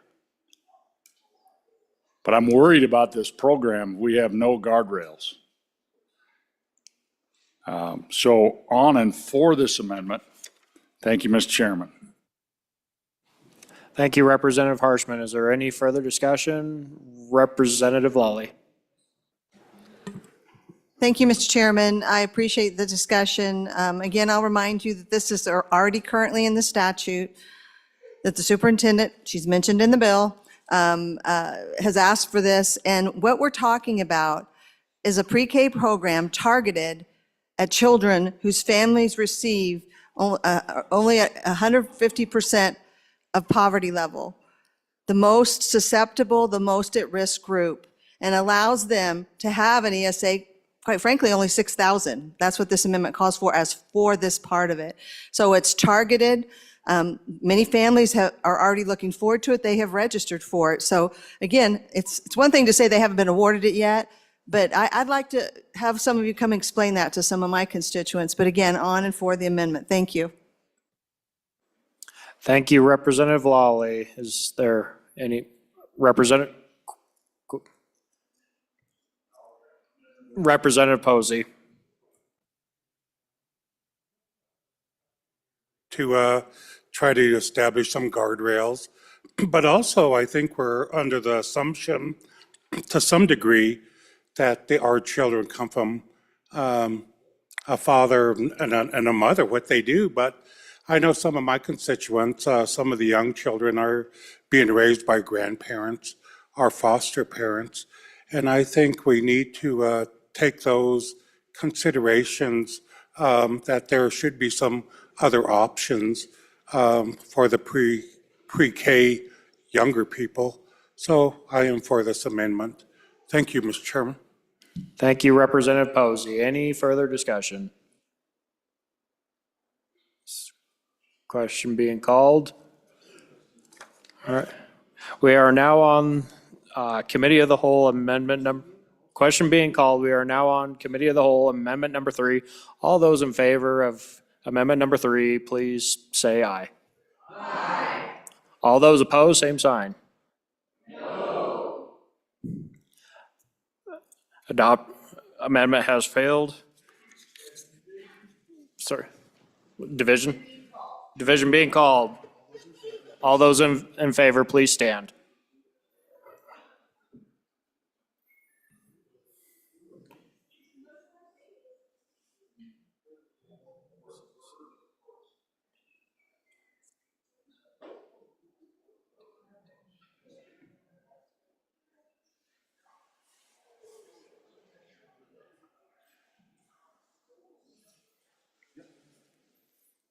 I counted 25. What'd you count?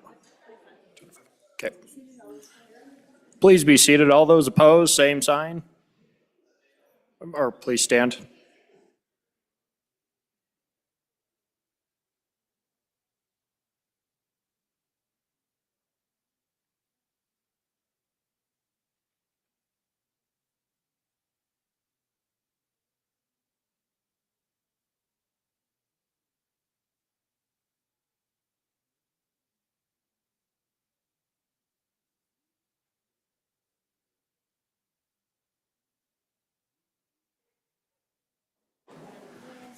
Okay, please be seated. Adoption has failed. 25 aye, 35 no.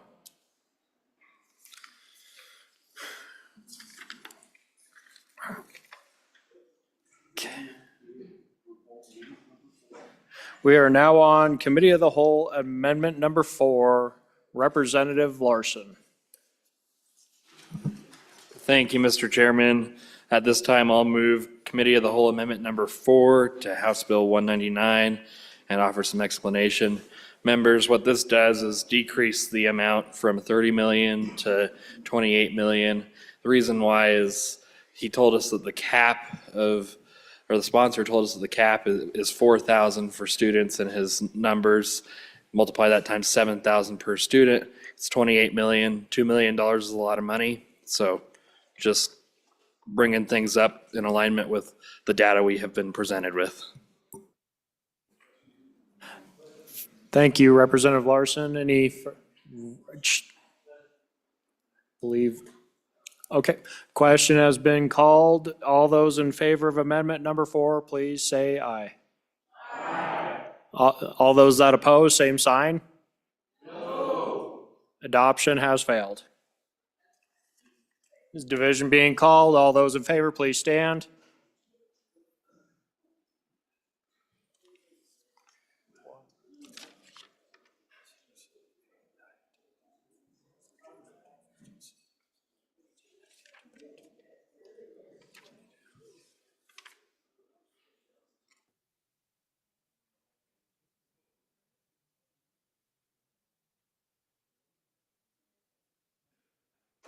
Please be seated. All those opposed, please stand.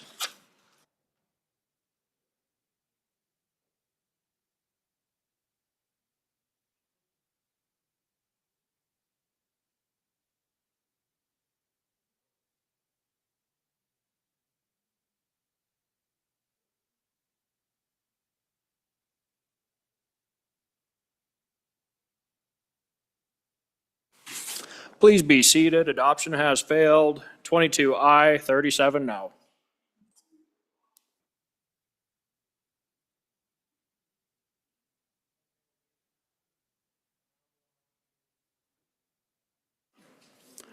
All right, thank you. We are now going on to Committee of the Whole, Amendment Number 5, Representative Wiley. Thank you, Mr. Chairman. At this time, I'd like to move Committee of the Whole Amendment Number 5 to House Bill 199. And I will tell you why this is an excellent amendment and everybody should support it. Okay, we're going back to numbers here. We're picking numbers out of the air and all over the place. So my amendment would simply take the average of what folks are paying into common school on their property tax, and that's what they would be able to ask for funding. Pretty equitable. Sounds good to me. Please vote aye.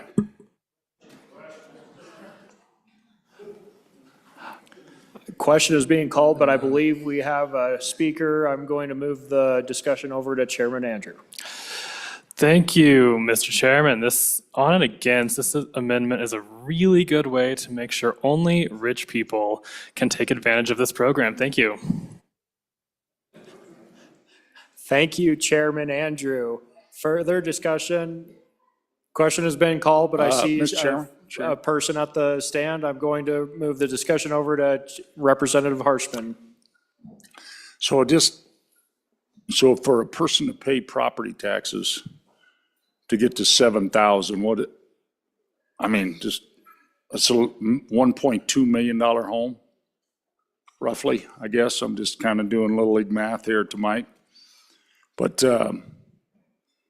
so I guess my point, I just have a question on this amendment. So a statewide average is probably $2,400. And I think in the amendment, it says if they don't own property, they get that average. That, I think, is my question on that. So it probably moves this, except for rich people, it'll move this to about 2,400 is my thoughts. Thank you, Mr. Chairman.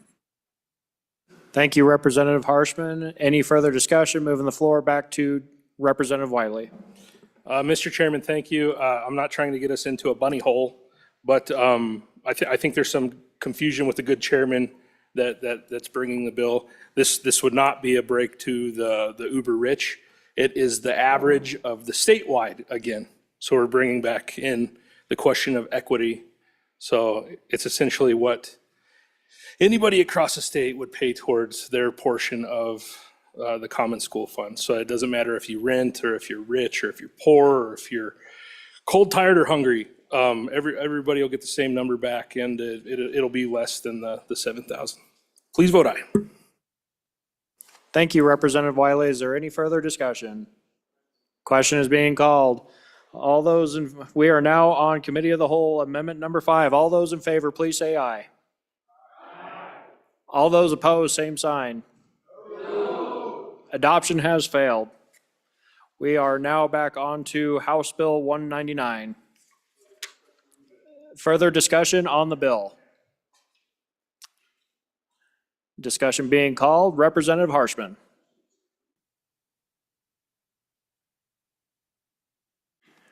Thank you, Mr. Chairman. Just some questions for the sponsor again. So as this bill sits, an education service provider does not have to register.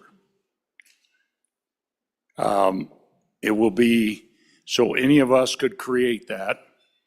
You could actually, this is how I see this, and this is how it's happening in other states, and we have probably the most open LLC laws in the world. So you create an LLC, you could hide your name behind that, provide services. And as I look at the statute on those things that can be used for services, I mean, we've seen in other states, how do you teach geography? I mean, what if I take a road trip? How does all this stuff, but we're not going to be able to have any accountability to say that's good or bad. You just register it because we took it away from our elected chief school officer to say, no, you can't take a trip to Disneyland and stop at some national parks and count that as an education service provision for geography and history. Think about what we're trying to pass here. So you're going to see a lot of money, $44 million a year. Who's it going to attract? And so you're going to have these, and there's a couple companies out there that run these businesses. There'll be LLCs. They'll make contributions to campaigns. And here we go. Because all we got to do is look what's happened in other states that didn't have guardrails. And boy, I think we passed a pretty good bill last year. Maybe we made a mistake and we let the camel's nose under the tent. And I guess if I had hindsight and thought, we're going to now go ahead and ignore this Constitution and the articles and just throw out $7,000 to anybody that wants it. And I guess my question to the sponsor, so I've raised 4 kids. I'm a product of public schools in this state. My 4 kids are doing great. So I could go adopt 4 more kids and have a $28,000, which will increase each year with inflation. So in my 12 years of schooling those 4 kids, I think I did the math on it. It's with the inflation part of 2% a year, $426,000 or something. And that nobody will be certifying what those expenses are. You know, it's my 23rd year I've had the honor to serve here. I've seen some bills on this floor. I haven't quite seen one like this. And I think we passed a pretty nice program to start this last year. Incredible. $6,000 to people who really need it. And we're going to blow that up for something that's going to spend a lot of time, I think, in our third branch of government, and rightfully so. So before we move this forward, I know it's committee of the whole, and we got a couple more readings to try to amend bills and make them better. We tried 5 amendments today. Same vote pretty much. Boy, I urge caution. Before we take our precious school funds and yank them out of what's arguably the best public school system in the world, and have no accountability. I didn't run for election on no fiscal transparency or accountability, and I don't think any of you did either. So on and against this bill. Thank you, Mr. Chairman. Thank you, Representative Harshman. Further discussion, Representative Jarvis. Thank you, Chairman. So I just want to bring this to light for food for thought. Our public schools, their budgets are designed 80% personnel. So when you get that ADM that comes in, that average daily attendance, and then it goes into the FTEs, which are full-time equivalencies on how you allocate how many teachers you get and your funds, 80% go to personnel. So if 80% goes to personnel, and we're talking about the average, as I heard throw out there, is $18,000 per student, right? 20% of that is $3,600. That's what goes to programs, your resources, your supplies, everything else that's not personnel. So when you talk equity and $7,000 not being the $18,000, and looking at the resources, we are now giving students who are being private schooled or homeschooled $7,000 when the public school student receives $3,600. Thank you, Representative Jarvis. Is there any further discussion on the bill? Representative Conley. Connolly, thank you.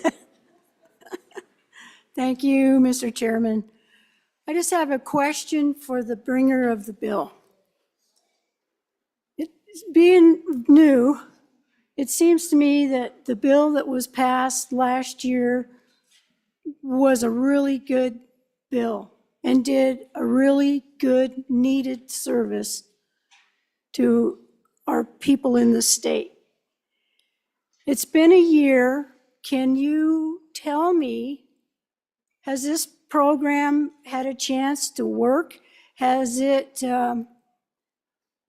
been successful? What is the reason for changing and crossing out all these things this year from last year? And is there any kind of information you can give me that says the program that was put in place last year is a failure and this needs to happen to make it a success? Thank you.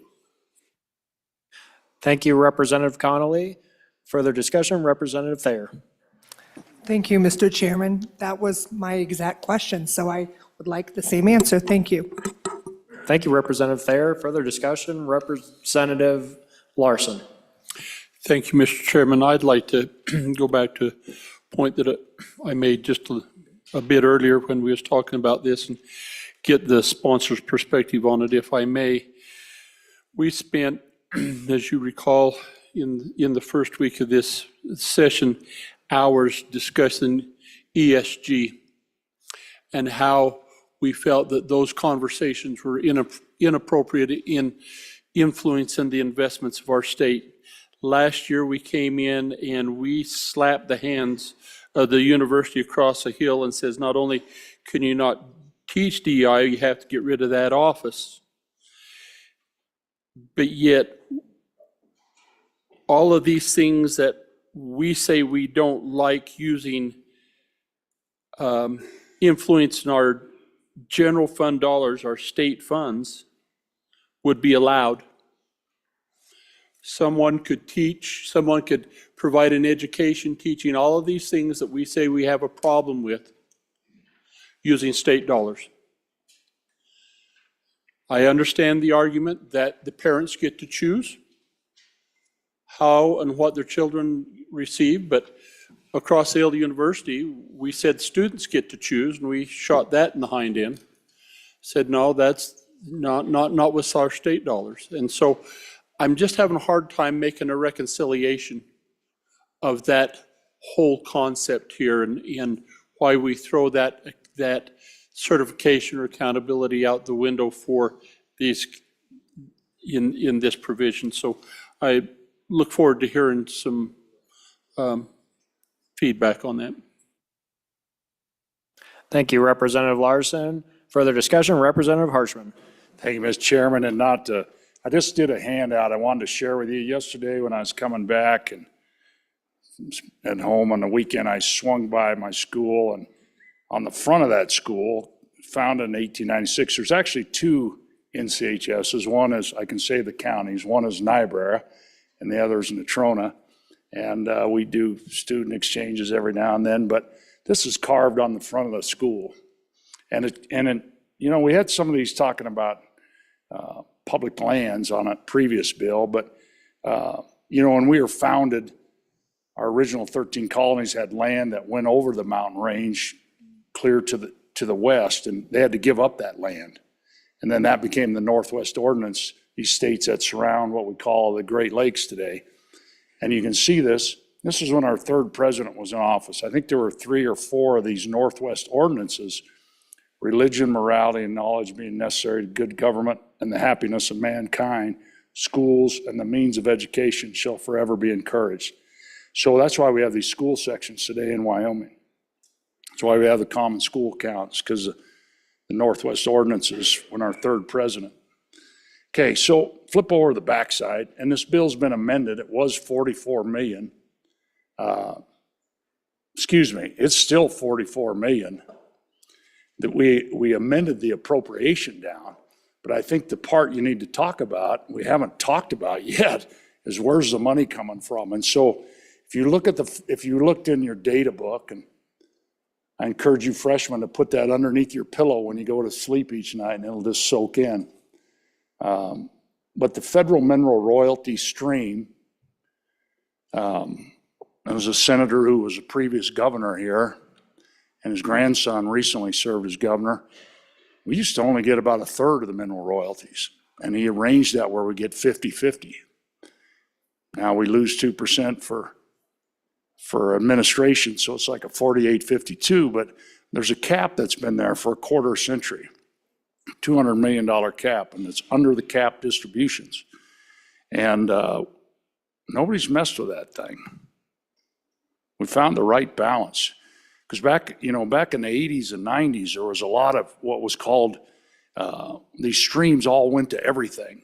And you'd come down here, you didn't get to legislate much because it all flowed. And so there was a process called de-earmarking, and they tried to simplify some of these folks up on the walls here.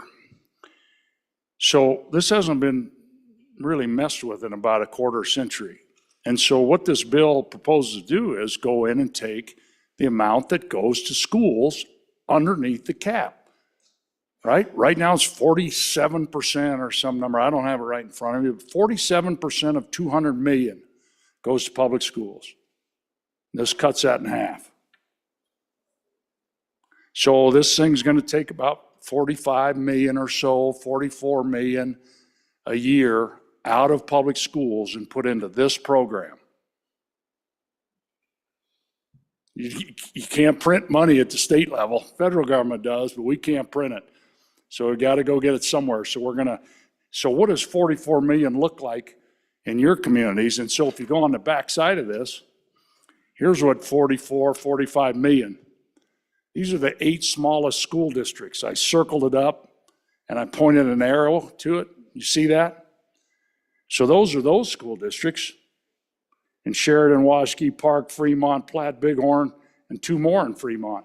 44 million funds all 8 of those school districts. Okay, so that funding is going to disappear. And then look at the rest of them. These are all districts that have a budget of less than 44 million. So I just went, the next one on the list, you see Bighorn and Sublette, and it goes all the way down to Uinta, number 1. Now, the next one will be like your bigger, what we call 4A schools in the athletic realm, but they'd be the Casper, Cheyenne, Gillette. I guess I can't say the cities. They'd be the schools in Natrona, Laramie, and Sheridan counties, Campbell counties. They have a higher budget than 44 million, but basically this 44 million could fund Uinta 1. Pretty good sized school district, 2,600 kids. I don't know how you're gonna make that up. And you're gonna put it out there for a deal where there's no certification, there's no accountability. You're gonna get on a website and just click, and guys are gonna become education service providers from all over and get on this thing. There isn't anybody in the department down here in this building, down the street, gonna look at all these like your local school board does and look at each bill that comes in. It's gonna be click, click, click. Millions will flow to the service that services this click, click, click, and millions more will flow to LLCs. You won't even know where they're at.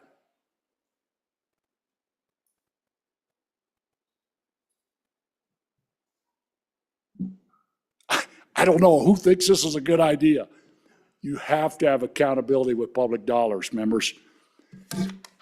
So as we talk about this bill, I think, how are you going to make up that 44 million? For our 8 smallest, or Uinta? And remember, 58 of you have never served in a downturn. It gets ugly, folks. So I urge your caution on this bill.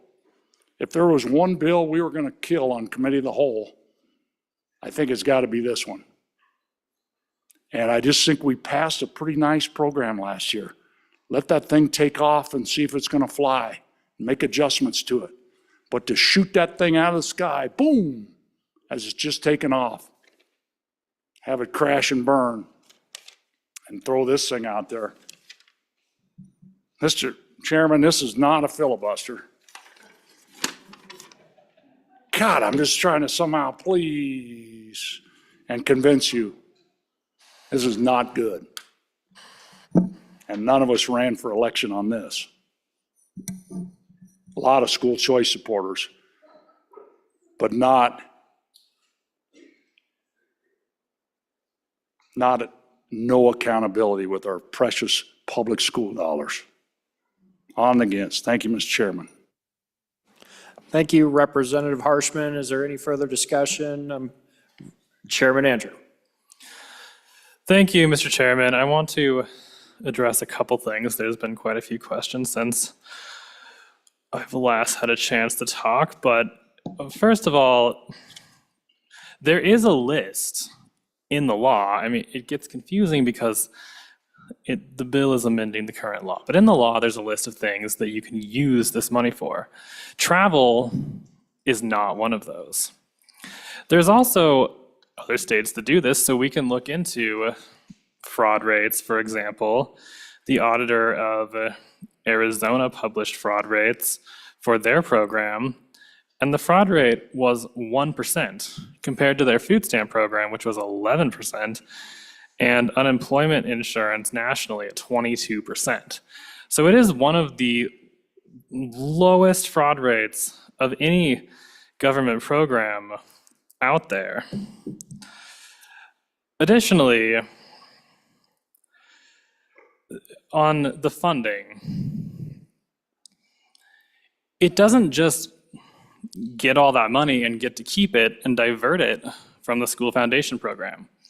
If we can fulfill 150% of the scholarships that we know we are going to put out there, it flows back. And each of those scholarships represents a large potential savings to the account that it's diverting from. And in the end, it ends up with more money than it had in the beginning because we are saving money. And in terms of why we're doing this, what we have now, why we're editing what we already have in the bill, is because it was extraordinarily exclusive and had a violently steep eligibility cliff. I mean, 150% of the federal poverty level leaves very few people eligible for this program. Thank you. Thank you, Chairman Andrew. Further discussion, Representative Provenza. Thank you, Mr. Chairman. You know, it's hard to find fraud if you prohibit looking for it. But I want to highlight, you know, there are 6 different provisions of the Wyoming Constitution that this bill violates.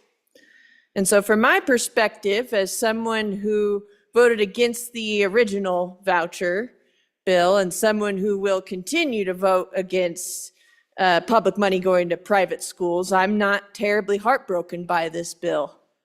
You might ask why? Well, it sure helps litigation. It's clear as day this bill is unconstitutional. So voting for it will mean that we as a state will clearly lose when we are inevitably sued. And then you'll be left with no voucher program. I've said it before about other bills on this floor in other years, and I'm saying it again now, and I was right before, and I'll be right again. You vote for this bill, we're going to be in litigation, we're going to lose, and then you'll have no voucher program. So vote your conscience, I guess. No guardrails, nothing in place to protect our public tax dollars, and nothing that even tries to address the 6 different provisions of the Wyoming Constitution that are violated in this act. Thank you, Representative Provenza. Representative Harshman. Thank you, Mr. Chairman. And when you have a bill, see, not all the statutes rolled out, so you don't get to read all the statute. But if you go into 21-2-904, and then it lists all the things that are eligible. Romanet I, big O. Fees for transportation paid to a fee-for-service transportation provider for a student to travel to and from the educational service provider. I don't know. And then, of course, computers and all those things. But be careful, folks. It's happened in other states. That's all I'm saying. We got to learn from other people. So on and against. Thank you, Representative Harshman. Is there any question being called All those in, we are now speaking on the bill, House Bill 199. All those in favor of the bill, please say aye. Aye. All those opposed, same sign. No. I'm going to call for division. All those in favor, please stand.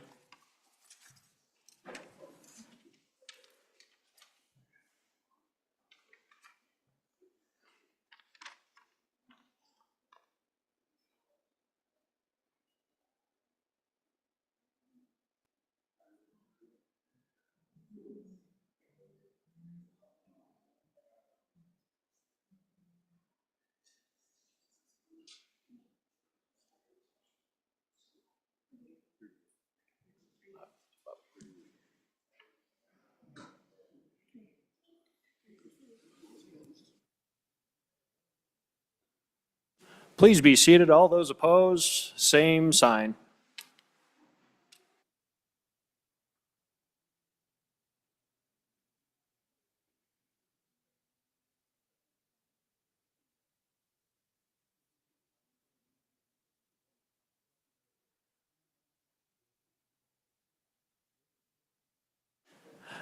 The bill has been adopted with 39 aye and, what was it, 20 no? And 20 no.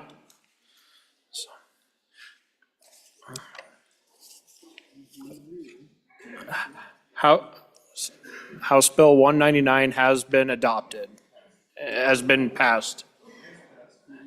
Has passed committee of the whole. And though those, all right. Okay, thank you. Say, Mr. Majority. Mr. Majority Floor Leader. Mr. Chairman, I move that the Committee of the Whole rise and report.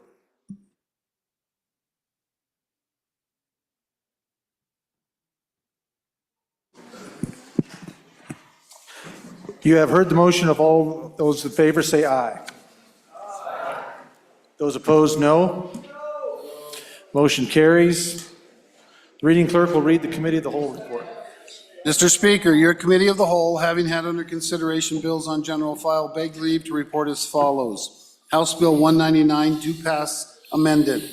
Representative Wasserberger, Chairman.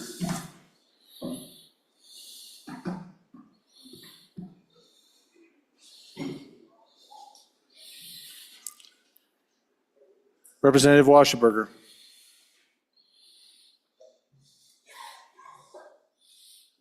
I move.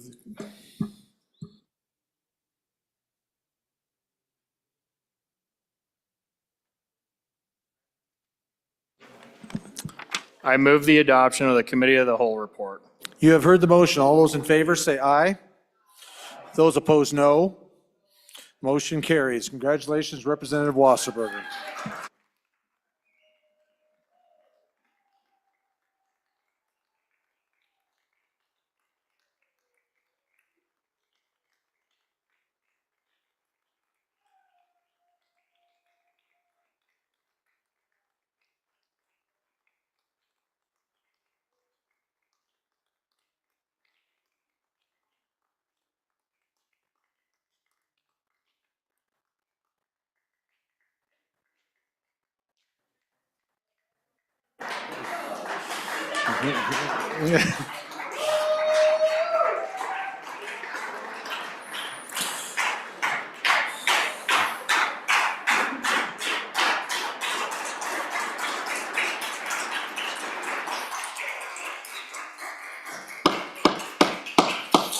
House will come to order. Thank you, everyone. Okay, messages from the Senate.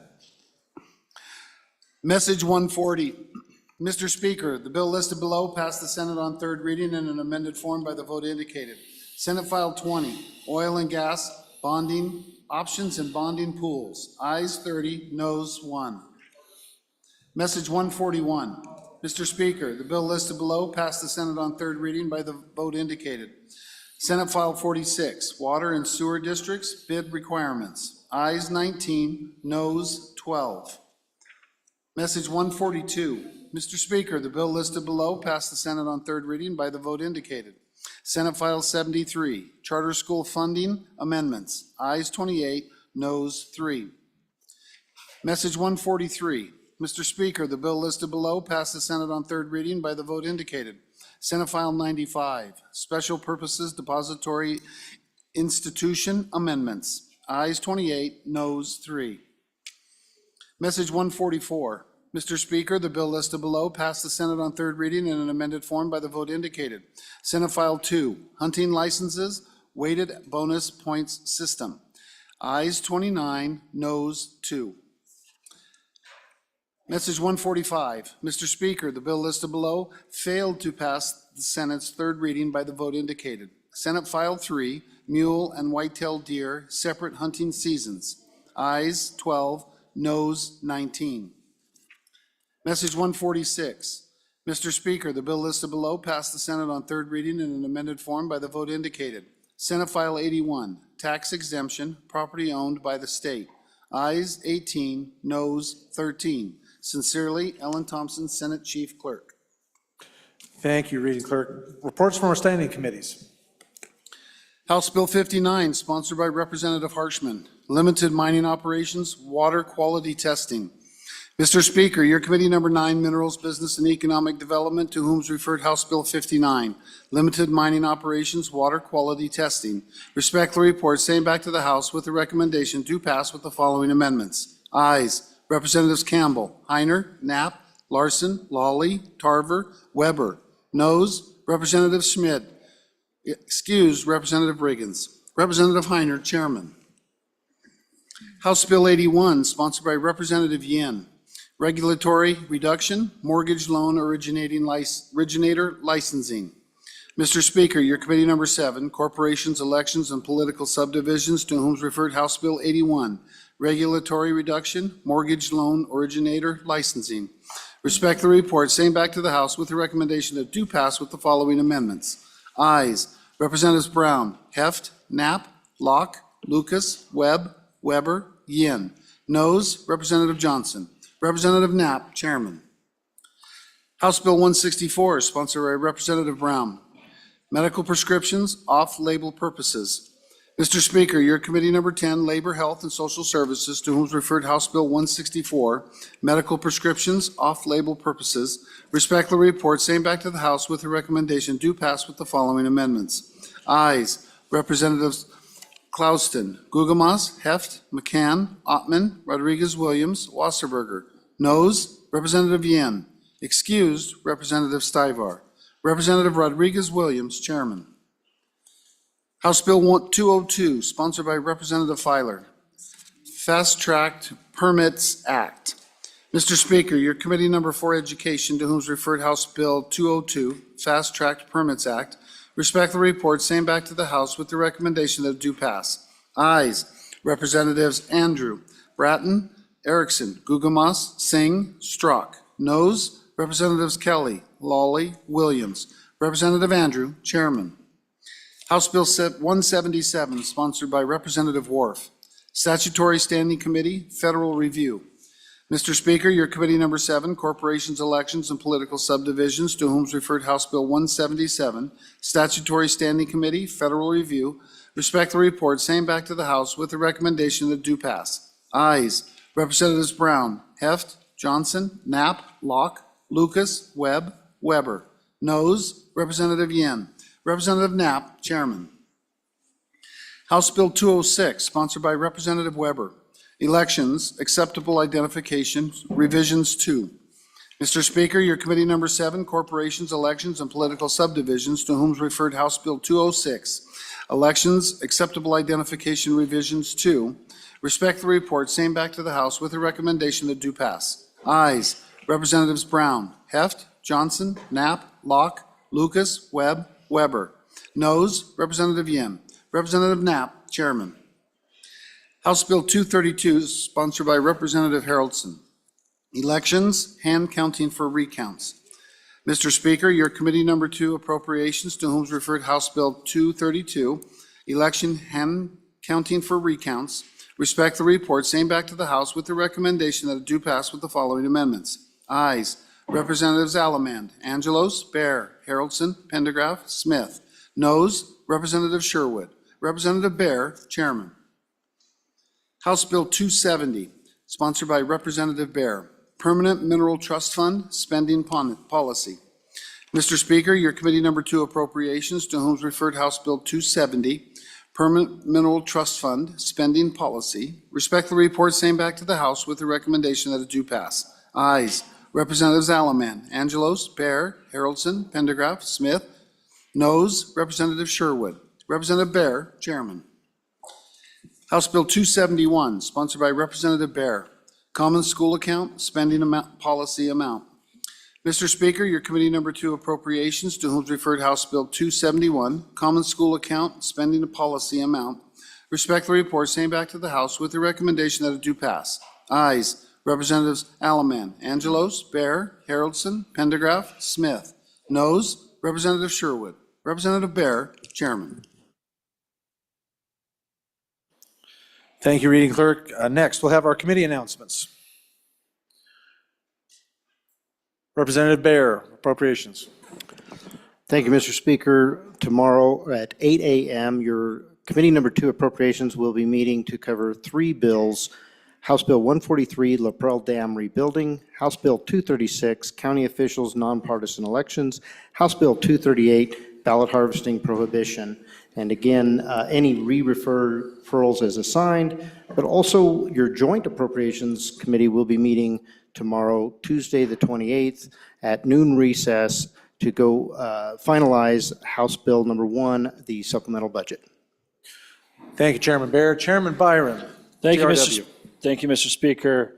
Your Committee Number 6, Travel, will meet upon noon recess tomorrow in Capitol Extension Room 5 to hear a continuation of House Bill 211. Then we'll take up Bill 275, and if time allows, we will take up House Bill 4. Thank you, Chairman Byron. Chairman Brown, Transportation. Thank you, Mr. Speaker. Your Committee Number 8, Transportation, Highways, and Military Affairs, will meet tomorrow upon noon recess to hear House Bill 34, Department of Transportation Efficiency Study, House Bill 242, Manufacturers and Dealers of New Trailers Changes, and House Bill 237, License Plate Issuance. Thank you, Chairman Brown. Any other committee announcements? Seeing none. Chief Clerk, that clears the deck. I would love to entertain a motion from my Majority Floor Leader if he's available.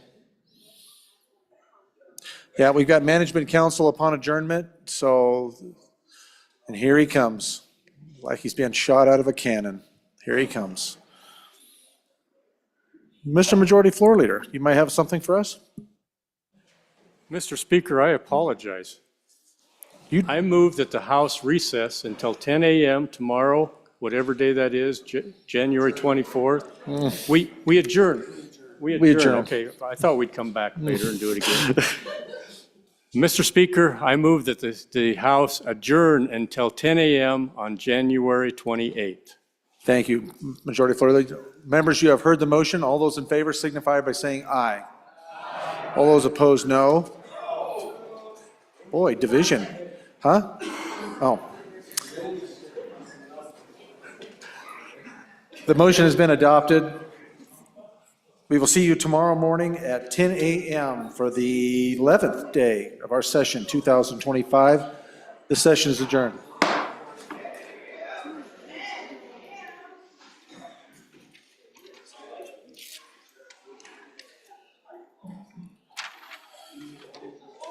Okay, so are they still down there in the Senate? How neat is that?